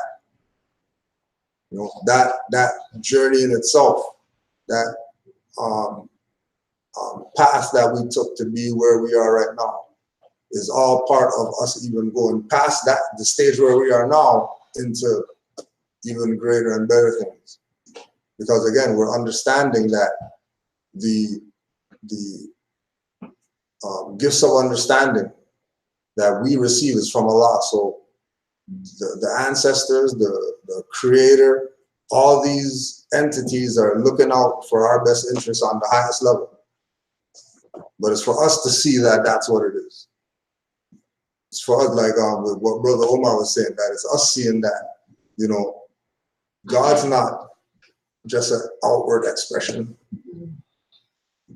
You know, there's also a higher inner perspective that has to be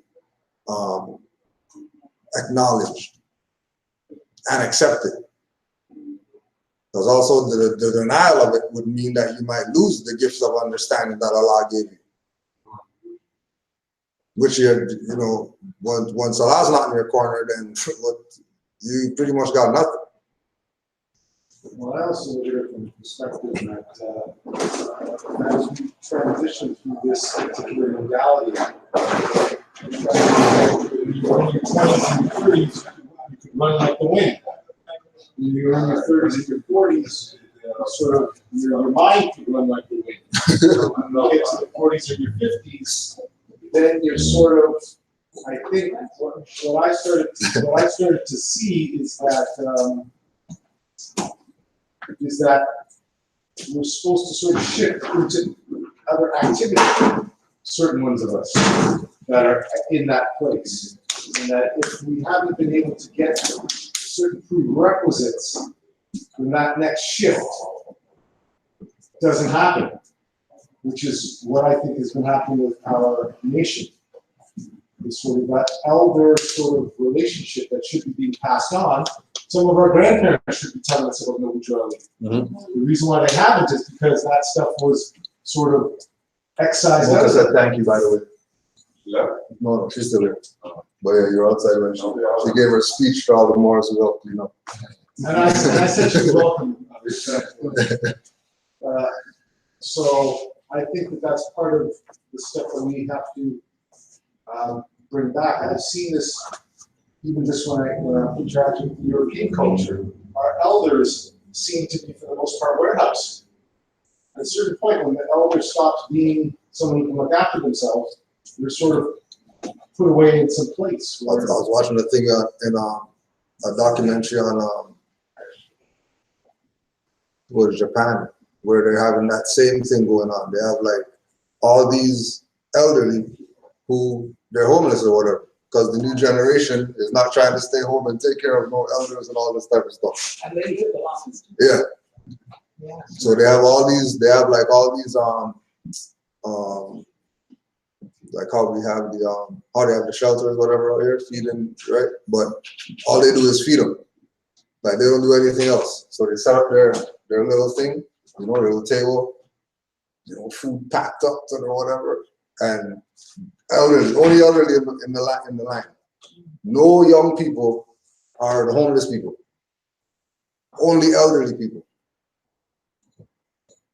They come get their meal and they go to their little corner or wherever it is that they, just like what Omar was saying, they just push them into some little corner and they're comfortable there because they come from a generation, they never had anything anyway, so this ain't really nothing for them, but it's crazy.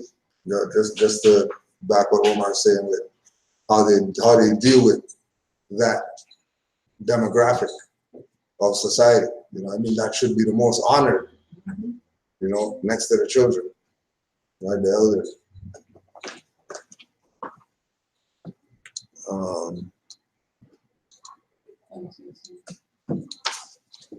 And nevertheless, the attainment of virtue he accounteth as the highest learning, and the science of happiness is the study of his life.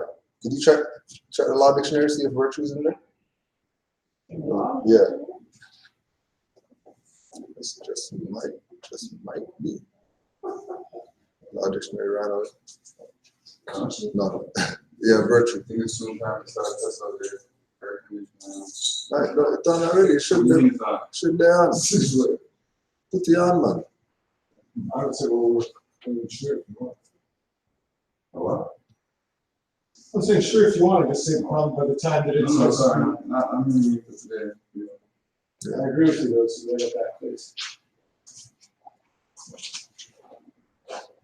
Bring us back to what I was saying about the culture, that we have to get back to trying to initiate the same way that they sort of eradicated the natural lines of succession within a generation or two. We should be able to reform those lines. Again, it's going to take commitment. It's going to take community. But it's our elders who are the ones carrying the longest lines of information. Right? Those are the ones that we should be looking to for historical sort of continuity. Of course, if we're never around them, or if they've been warehouse, then this is where our problems are.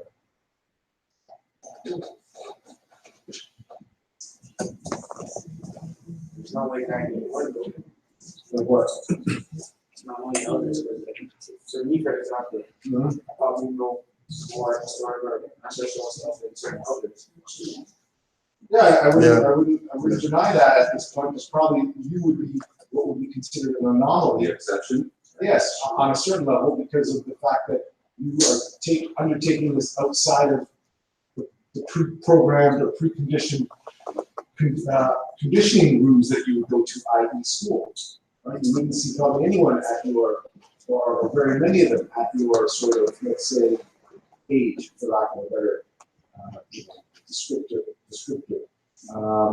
Having that kind of, let's say, unbiased knowledge, right? And information. But how yet again, I mean, that's the other demographic that we're always looking for.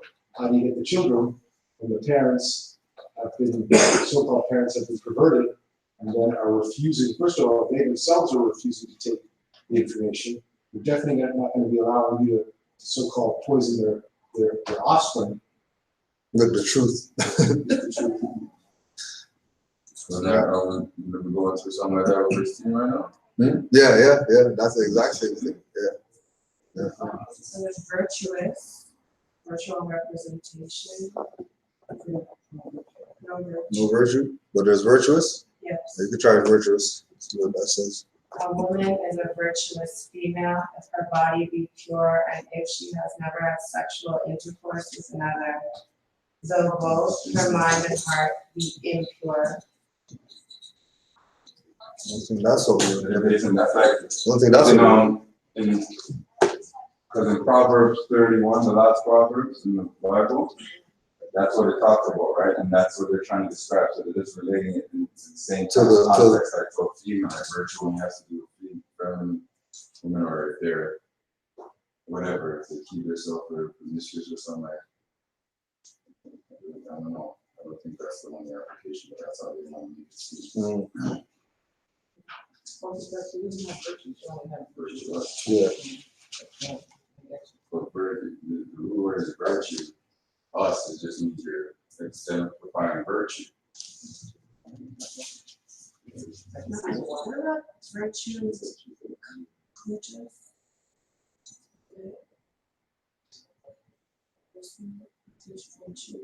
virtue.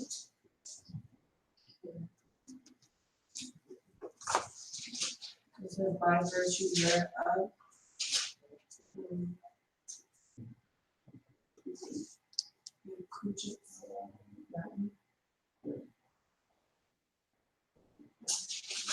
You got truth. I'll find it in the So yeah, dictionary. should be in the layman.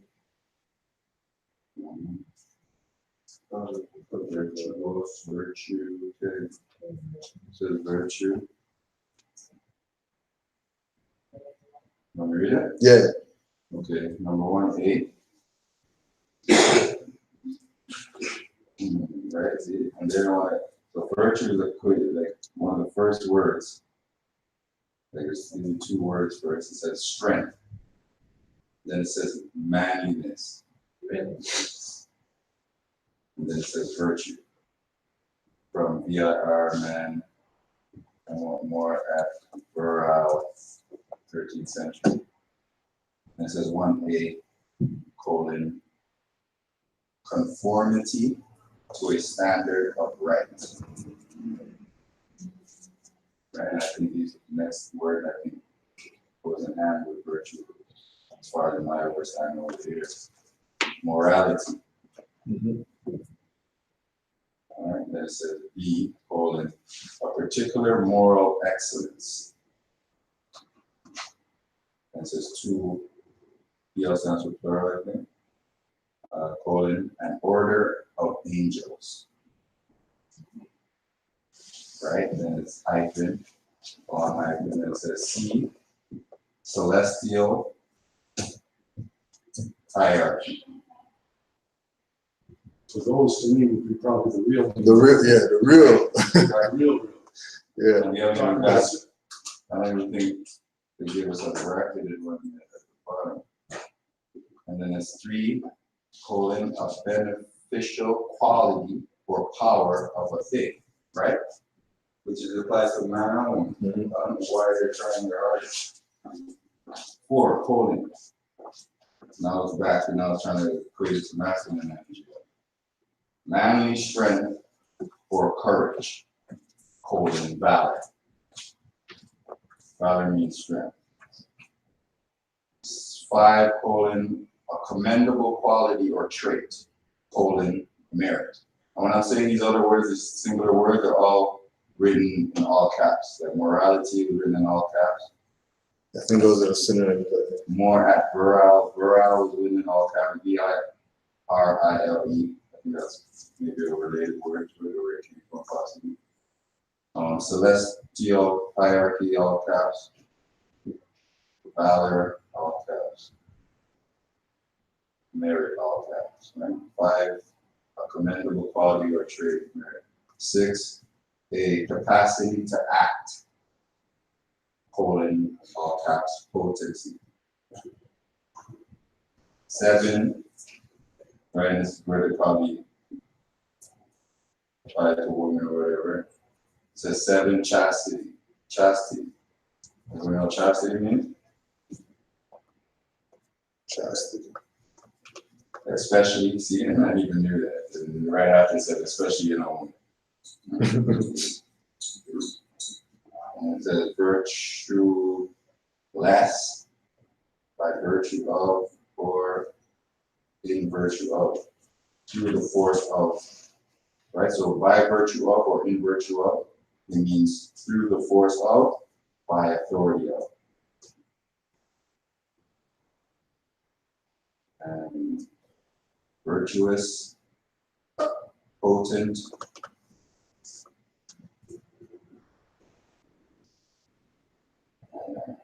efficacious. Is that how you pronounce it? Efficacious. Yeah, I see.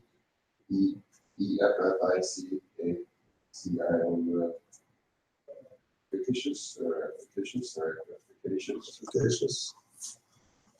To a having or exhibiting virtue, be morality, excellent, righteous, that one's all caps.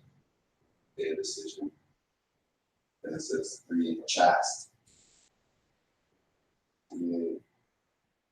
T-H-A-S-T-E. I think that's where chastity comes from. Yeah, chaste. And it says synonym, T moral. And so virtuous means adjective virtuousness.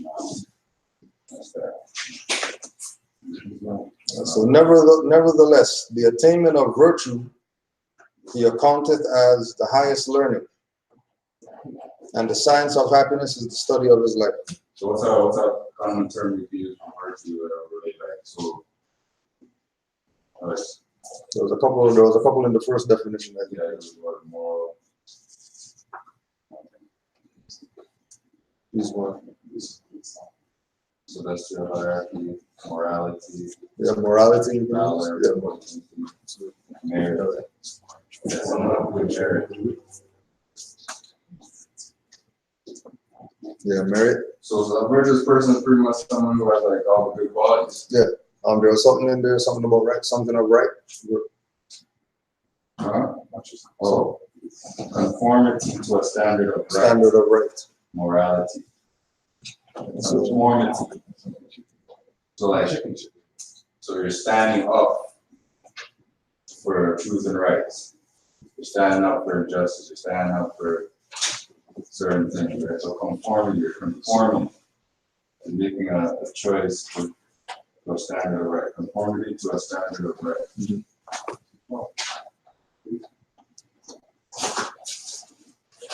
conformity to a standard of right.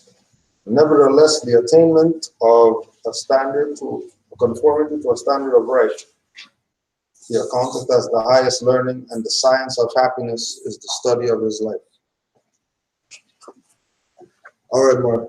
Islam. So You doing great work? there's 10. Yes, 10. Yeah, there's 10. So there's 10. Yes. Okay. Let's hit up on that. Brother Nor, you have anything from the week thing to talk about? Anything went on with them people? Okay.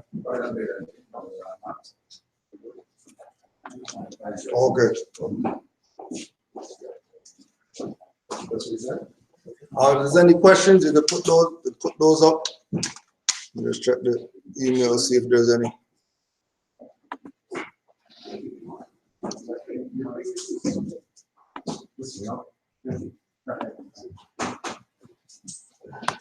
I'm ready. Any testimonials this week? I know you're always bumping into people. Put him off black. Now I can try to come in and just be incognito and just chill and put him off black. Blasting already. Blasting. Regular week.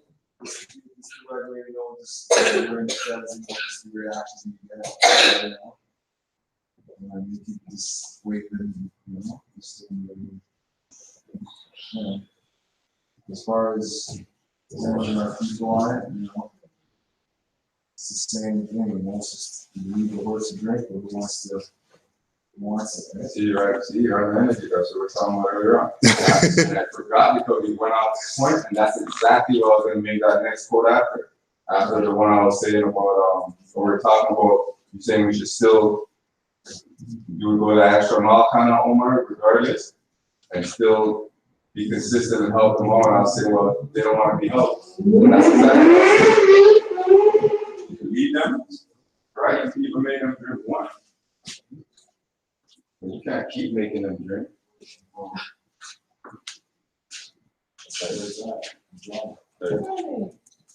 Especially when they know they want the water too and they need it and survive.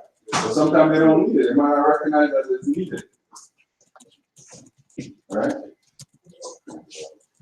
They might not recognize that it's something that it's essential or detrimental or vital to their life.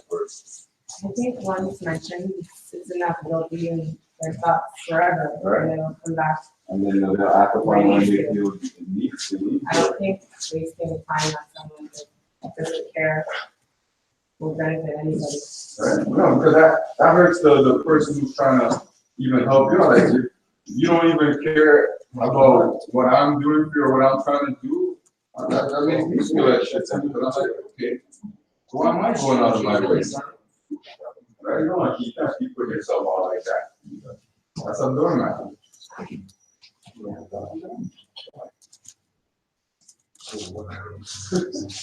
That's what we should.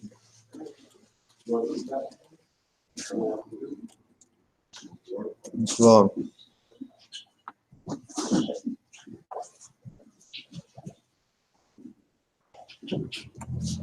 any other questions, comments?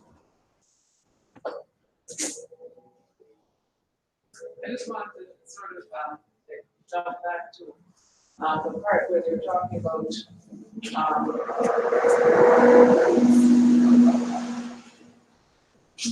getting interested in the arts or learning the arts, improvements of the arts for the utility of the general public. Yeah.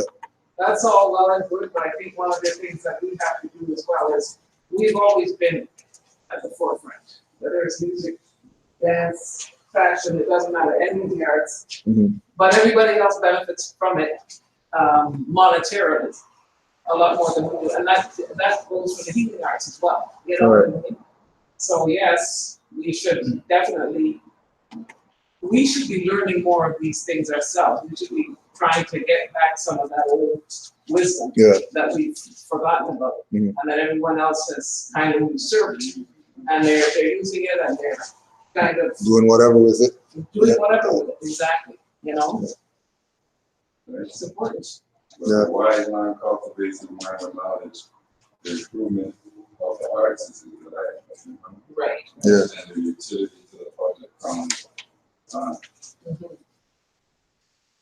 Well, yeah, exactly. Right, so like how it's utilized by the public, that's how it feels reward. Like they benefit from it.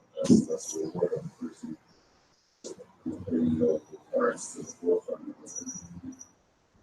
Well, I suppose, but I also look at it from this, I mean, I'm talking at a practical level as well. Yeah. I mean, and I always go back to that same example of the pen, the steel pen that came from Trinidad. And apparently this was probably 10 or 15 years ago. I remember reading in one of the black newspapers, Share or something, that some European in the States was copyrighting this or whatever, taking, kind of ownership of it as though he had something to do, which is something that happens to our things from time. You know what I mean? So yeah, it's great to share it and everything else, but why do we always have to give it away? You know what I mean? Why don't we ever benefit from any of our stuff?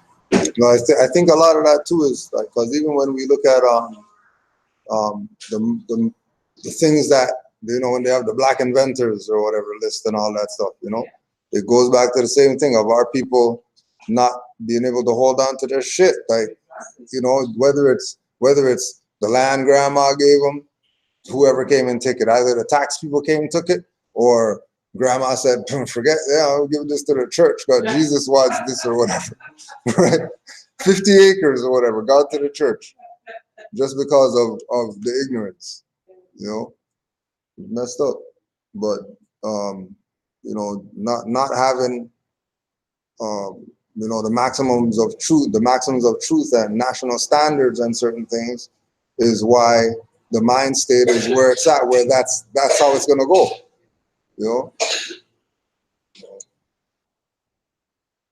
'Cause we're almost looking at not almost, we're looking at the repercussions. You know, we're looking at the after effects of colonialism and industrialization and all these things, and then thinking that, you know, we have the ability to do something about this with the means that we have or that we're dealing with, you know, when it's not even feasible like that. And they also and they know that, you know, with our people being so stagnated in their spiritual, mental evolution, they know that it's just, you know, sweep them out the way, and there's some more, just sweep them out the way, you know. They don't really have to get rid of us like that. We'll do that ourselves for them, right? Yeah, my question is, how do we put it back together? We're spending a lot of time reiterating where we're at. What is it that we're looking to do that's going to turn this around?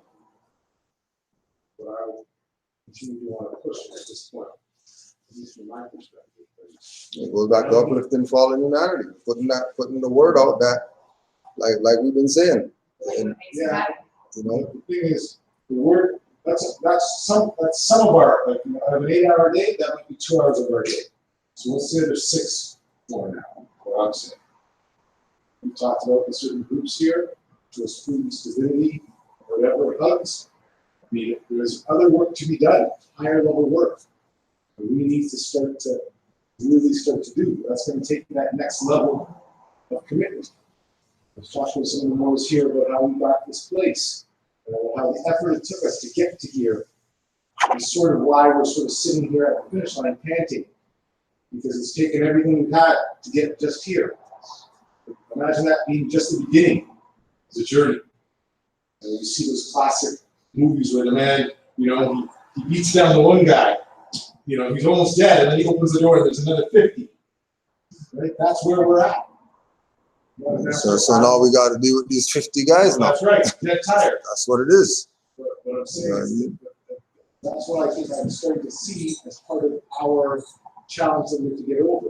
We've never experienced a battle like this. We didn't even know that's what the prophet said. It's going to be done in a conflict that cannot be told in words. It's because we can't express what we're going through. And I think that's part of our hang-up too, because we can't express it, we don't know how to identify it, we don't know what to overcome. But it is that thing that we don't know that we have to overcome. What I see here. Because we have our nationality. Now what are we going to do with it? Is it really about getting a few dollars off at Walmart? Is it really about being a ticket? Because I keep reminding everyone that if and when we have our nation here, or when we have our nation here, the punishments or the so-called effects of doing certain activity, you may be praying for the European to come back in here with some paperwork that you can get over. You might be sentenced to 50 years moving some bricks for doing some of the shit that you do here with the European, and you're mad because he wants some money from you. Fiat. That's what I said. I mean, we're only going to be where we're at. And to get to that other place, we've got to be there. We've got to do that kind of activity. So that's why, you know, I like to try to look now at what are our next moves. Again, the next moves are going to be based on what you have to move. If we have to move, The first thing should be yourself, right? which first move is to get yourself right. and everybody has to be there, that they're looking at their self, that they have to correct. Which again is why We have our book with the 7 on it, which represents man, because we got to deal with ourselves before we start dealing with anybody. The root cause of that is we got all of us so-called Asiatic people. When we go to churches, you see a white God. A simple thing is, you should never pray to anything that, or anyone that doesn't look like you. That installs self-worth. I see this at work all the time. If I go to a temple or I'm praying and I see someone that doesn't look like me, it destroys your inner self. Because you can't be like that person. You shouldn't want to be like that person. If a Chinese person is born, he worships the Chinese person. If an Asian or a white guy goes to his church, he's obviously just going to worship his own person. Why are black people at a building next door, they got a picture of a white God up there, and they're praying and stomping and singing? I mean, that puts in your own self-worth. If you're not looking at yourself as like, It's hard to Not pay attention to ourselves. yeah, but that, yeah, And ignore everything down there, that we're feeling, ignore this as well, right? Just ignore everything, just doubt it, and just pay attention to what's in front of you, and just enjoy and appreciate that nonsense. Like when you're saying that you the have image of a white person and you're praying for a white person. yeah, even from down to school, anything we've ever So if you done change growing that, up, if you change that picture, it if you has to grew up in a start home, from if the you grew up in a child. home where you saw Jesus as a black person or a father as a black person, that would change your whole type of your personality. Because when you meet up with another person, you have your confidence. You're not bowing your head, you're holding your head up and you're speaking. And you're presenting yourself as equal. They've got to convince you at that point that you're not, and your whole life you know that you are. Instead of you trying to gain that. See what I'm saying? Instead of you trying to gain, yeah, but do you know that then? We do know it because it's in you, we're just taught to ignore it. Those feelings that most thoughts are within us from day one. But we're just Those thoughts of what? knowing that this is not right. Like, why am I? And when you question your parents, what do your parents say? Oh, my parents always told me I was stupid. That's where you go. That's where you go. So it goes from her parents to those transparent because that's what You have to break that indoctrination down to put it at home. But hold on, this is where, just to cut you, this is what I see. I can't imagine there's too many generations before us where there was a prophet here, and I'm sure, like, not Granny, but probably Granny's mom was probably In the temple. In the temple. But even though, but at that time, it's like now, it's nothing changed. We know better, and we know certain enough people know the better, but they're stuck with their emotions, or they're stuck with like, you know what, I'm not doing that because everybody else is doing this, and it's only 2 of you doing that, so I don't want to be left out. It's uncomfortable. We're gonna be comfortable. So what you're saying is true to me because it's in us, but also what you're saying is correct as well because it can be suppressed and it can be put in a way where so much stuff is on top right now we don't recognize it. And it is, Right? it is that. So, but I also want to counter that. We say that, and you said, Empress, that, you know, we just want to go with the comfortable. Being so-called black in this society ain't comfortable. We all know that. That's why 90% of us are here. People find comfort in discomfort. Because Fair enough. Fair enough. what we're accustomed to, right? Fair enough. Fair enough. But watch this. Fair enough. We know being a Moor is 100 times worse than being a black guy. So don't tell me about being comfortable in the discomfort, because if not, then we should stay But black. because we're Moors, we're strong, so we just will make it do. It's not worse, it's not worse, it's harder. So in a sense, no, you said worse. Well, okay, well, I meant harder. Not We worse. always find a way around things, and And this is something about the whole imagery thing. See the whole imagery thing back in their like way back, our ancestors, they never had the image of like anything. You see So they that brought the religion. They Yeah. turned it around you see and put themselves. the whole image, like you see pictures, like, you see how, like, they have pictures of and stuff? There was none of that, like, you know, way back when our ancestors were around. It was all, like, designs and different, angles and geometry and, like, you know what I mean? Like, When they come to when they came to Africa, they came to learn religion from us. yeah, And that's all what of I'm a saying. sudden, it got messed up. That's what I'm And saying. then now we're learning it from them. That's what I'm saying. Before the religion part, you know what I'm saying? There was the creed, right? Islam, right? Which is the way of life. You know what I'm saying? Because if you look in the Quran now, I will tell you that, you know what I'm saying? There's a part in there that says, Jesus says, don't worship man, worship Allah alone. Right? You know what I'm saying? So it's going back to that old time, that Islam, the way of life, instead of, so it's cutting out, you know what I'm saying? It's not like, you know, has nothing against the different religions now. You know what I'm saying? It's what it is. It's first going back to the creed, which is the original.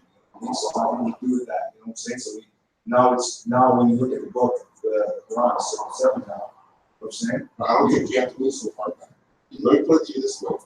If your first superhero is your dad, you know how the guy goes out there, he works 8 hours, comes home, you know, does this thing. As a child growing up, your first superhero is your father. Now, Howard, ooh, I know, not for every child. It's either your mom, just whoever that figure is. I understand, right? Usually that's how it naturally works. Sure. Now, when you see your father, when you see your father kneeling in front of a white image of a white man, what does that tell you as a child? Well, I thought it was normal. Well, I'll tell you, Should it be normal? no, you don't know any better, so you're You're following back. So it's like, okay, this is what we do. This is what we do. This is what you're gonna do. That's what I'm saying. That's the image. That's what You I'm and I image. That's know that, brother. You and I know that, right? Now, at how old you are now, when you're like 4 years old, and you're seeing, you know, super dad, Yeah. or your dad, right? I still questioned it. Right, and so, Yeah. so go on, yeah. So you're saying, you and I know that right now, it's present time, right? Right. So your point is that you're saying the younger ones, they don't know what you and I know. I thought he was trying to pull it into a current. Yeah, you went way back. That's initially why he started off by saying that you don't have to go way back as far as you were talking about the brand, right? Yeah. Or whatever. He was saying you don't have to go that far back. So one of the things that I want to counter, which I think yet again, we're still going even further back than we need to. We know, remember when we used to look up to Dad as being the guy, he was our God, and then you found out Dad was like cheating with your mom's best friend and whatever, so then your old man, stop being that hero to me, right? So let's go there. There's the church, when the church was molesting you and shit like that, you realize that. So you need to continue to sort of focus on that. I mean, I see that has its place in all of this. What I'm saying here, we are of a more genius mindset. Right? We know about that. We know our families are the first plantations. We know that our moms were making mistakes. We know that our dads were making mistakes. We know that religion's messed up. But we're now, as Moors, understanding that the religion that we see isn't that religion praying to anything. It's really about praying to ourselves, and making ourselves the best, and then hopefully turning that back around and getting our families re-healed again. Our old man who you haven't seen in 10, 20 years, you know, mom who's messed up because of all the stresses. We need to start to try and heal ourselves again, to good spells back. And I want to address your question though. You asked, what do we do going forward? And I think I brought up a very good example. She said, you do what you love. And if you love teaching this, You do that, right? And each one of us should be doing something on our way. And I understand your point too, Omar. Well, we gotta be on the slave, so if we can only find an hour a week or whatever, maybe that's part of the problem. Maybe being on the slave is part of the problem. You know what I mean? It's really good if from a very young age we are, encouraged to do what we love. But like our parents in my generation didn't encourage us to do anything like that. They said you gotta go to school, you gotta get a good job, blah blah blah blah blah. They never there was no such thing as entrepreneurship or art or anything like that. Those things were, they weren't for us. Yeah, but let's say this. I think we need to. This is where history comes into it. What the story, what our story comes into it, is that our parents were suffering the after effects of what Noble Joe Lee had set up. So this was now again at a time, and because we have no sort of historical continuity for our own stuff, we should have our own books that describe this whole fall. Yeah. Instead, we get some convoluted shit about how we were, you know, somehow blacks in America and whatever, and there was no culture or anything going on. We're going on some discombobulated story that they've given us, and then mom and dad, all they know about is having to go to the factory to get some finance to keep the family going. But that's all they can sort of pass on to you, because they haven't had They haven't had it.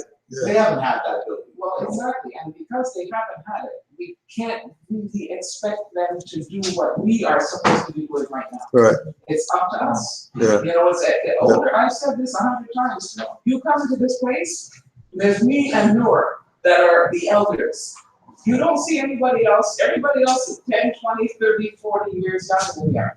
The problem is that people our age, I don't know if you're going to agree with me, they look at the younger people and they have ego. They don't think younger people can teach them anything.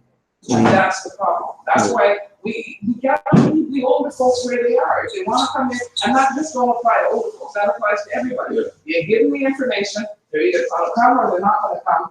You know, more power to you out of the way. But the point is, I don't think we should be wasting too much time on anybody that doesn't want the information. Yeah. You know, you don't want it, hey, that's great, go back to church. You know? Yeah, but that's what I was talking to with us as a leader here. They said, well, part of the day we're getting that information out to people should be 1/5 of the day, not 3/4 of the day. And instead of, I'm saying to you that will be different. The issue is that at some point, these sort of, as I said, there's not a problem with having your introductory class. Like when I talk about it, then you should be having your advanced class. That's where advanced works are done. That's why you don't have kindergarten with university classes. Not because that those two groups couldn't be together, but because the kindergarten people need a certain type of information at that time, and the university ones need a certain type of information, and those two groups really can't sort of Co-mingle like that. Can't really mingle like that and be effective. But the problem is that if you've got the university guys all the time in the kindergarten class, it's going to sort of impede upon university level activities being done that need to be done for our nation. Of course. So that's why I continue to push this aspect of us who I think have got the basics, continue to see what's next for us. Right, and I agree, like, the same person you're talking about, like, I was that person, I wasn't my lower self, right? But it has to come from within, so I wanted that change and that information, so I'm here. But if everybody grows at a different level, so we have to move on to the next person who's ready for that. Because a lot of it's within it, and if you come around with the information, whoever's ready for it will drive themselves further. Any other questions, comments?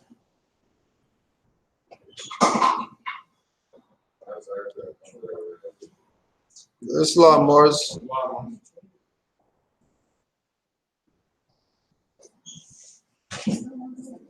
So we got next week. We're going to be sending out email with everything that's up and coming. Next week, we're going to be at the Brickworks at 12 o'clock. 12 o'clock next week, Brickworks. Brickworks. It's got a nice sort of borders on a nature trail, as well as a quarry. It's been built over on a marsh. So there's activity for the children there. And there's also the open air. Like I said, I look at today, we would be great to be outside today. We're into the weather, so that's what we got for next week. And then we got our summer solstice walk on the 23rd. And that's going to be at Rouge Gold Station. And that walk will start at Rouge Gold Station and go on to Rouge Beach. All right? So those are for the next 2 Sundays. Next week, Brickworks 12 o'clock. The week after that, Rouge Gold Station 12 o'clock. So we meet here or We'll meet there. They'll meet at the location. Brickworks. They've got a shuttle bus leaving from, Broadly. Broadway Station every half hour.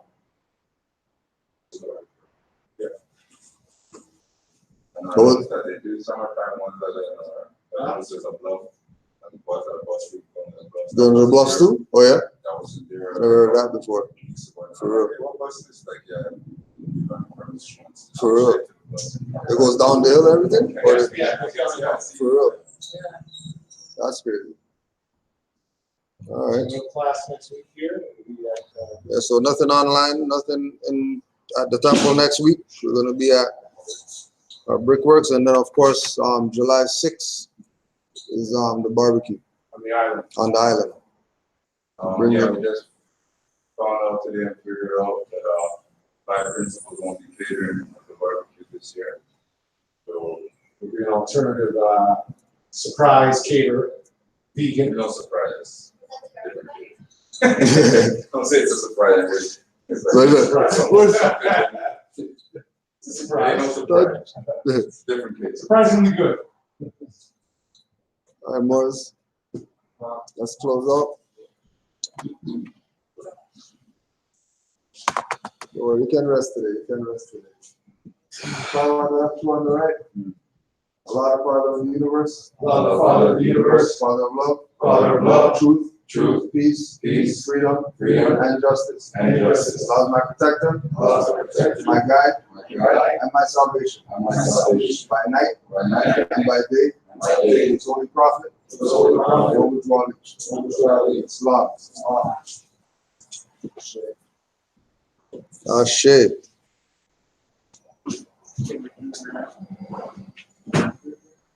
You take it? Four?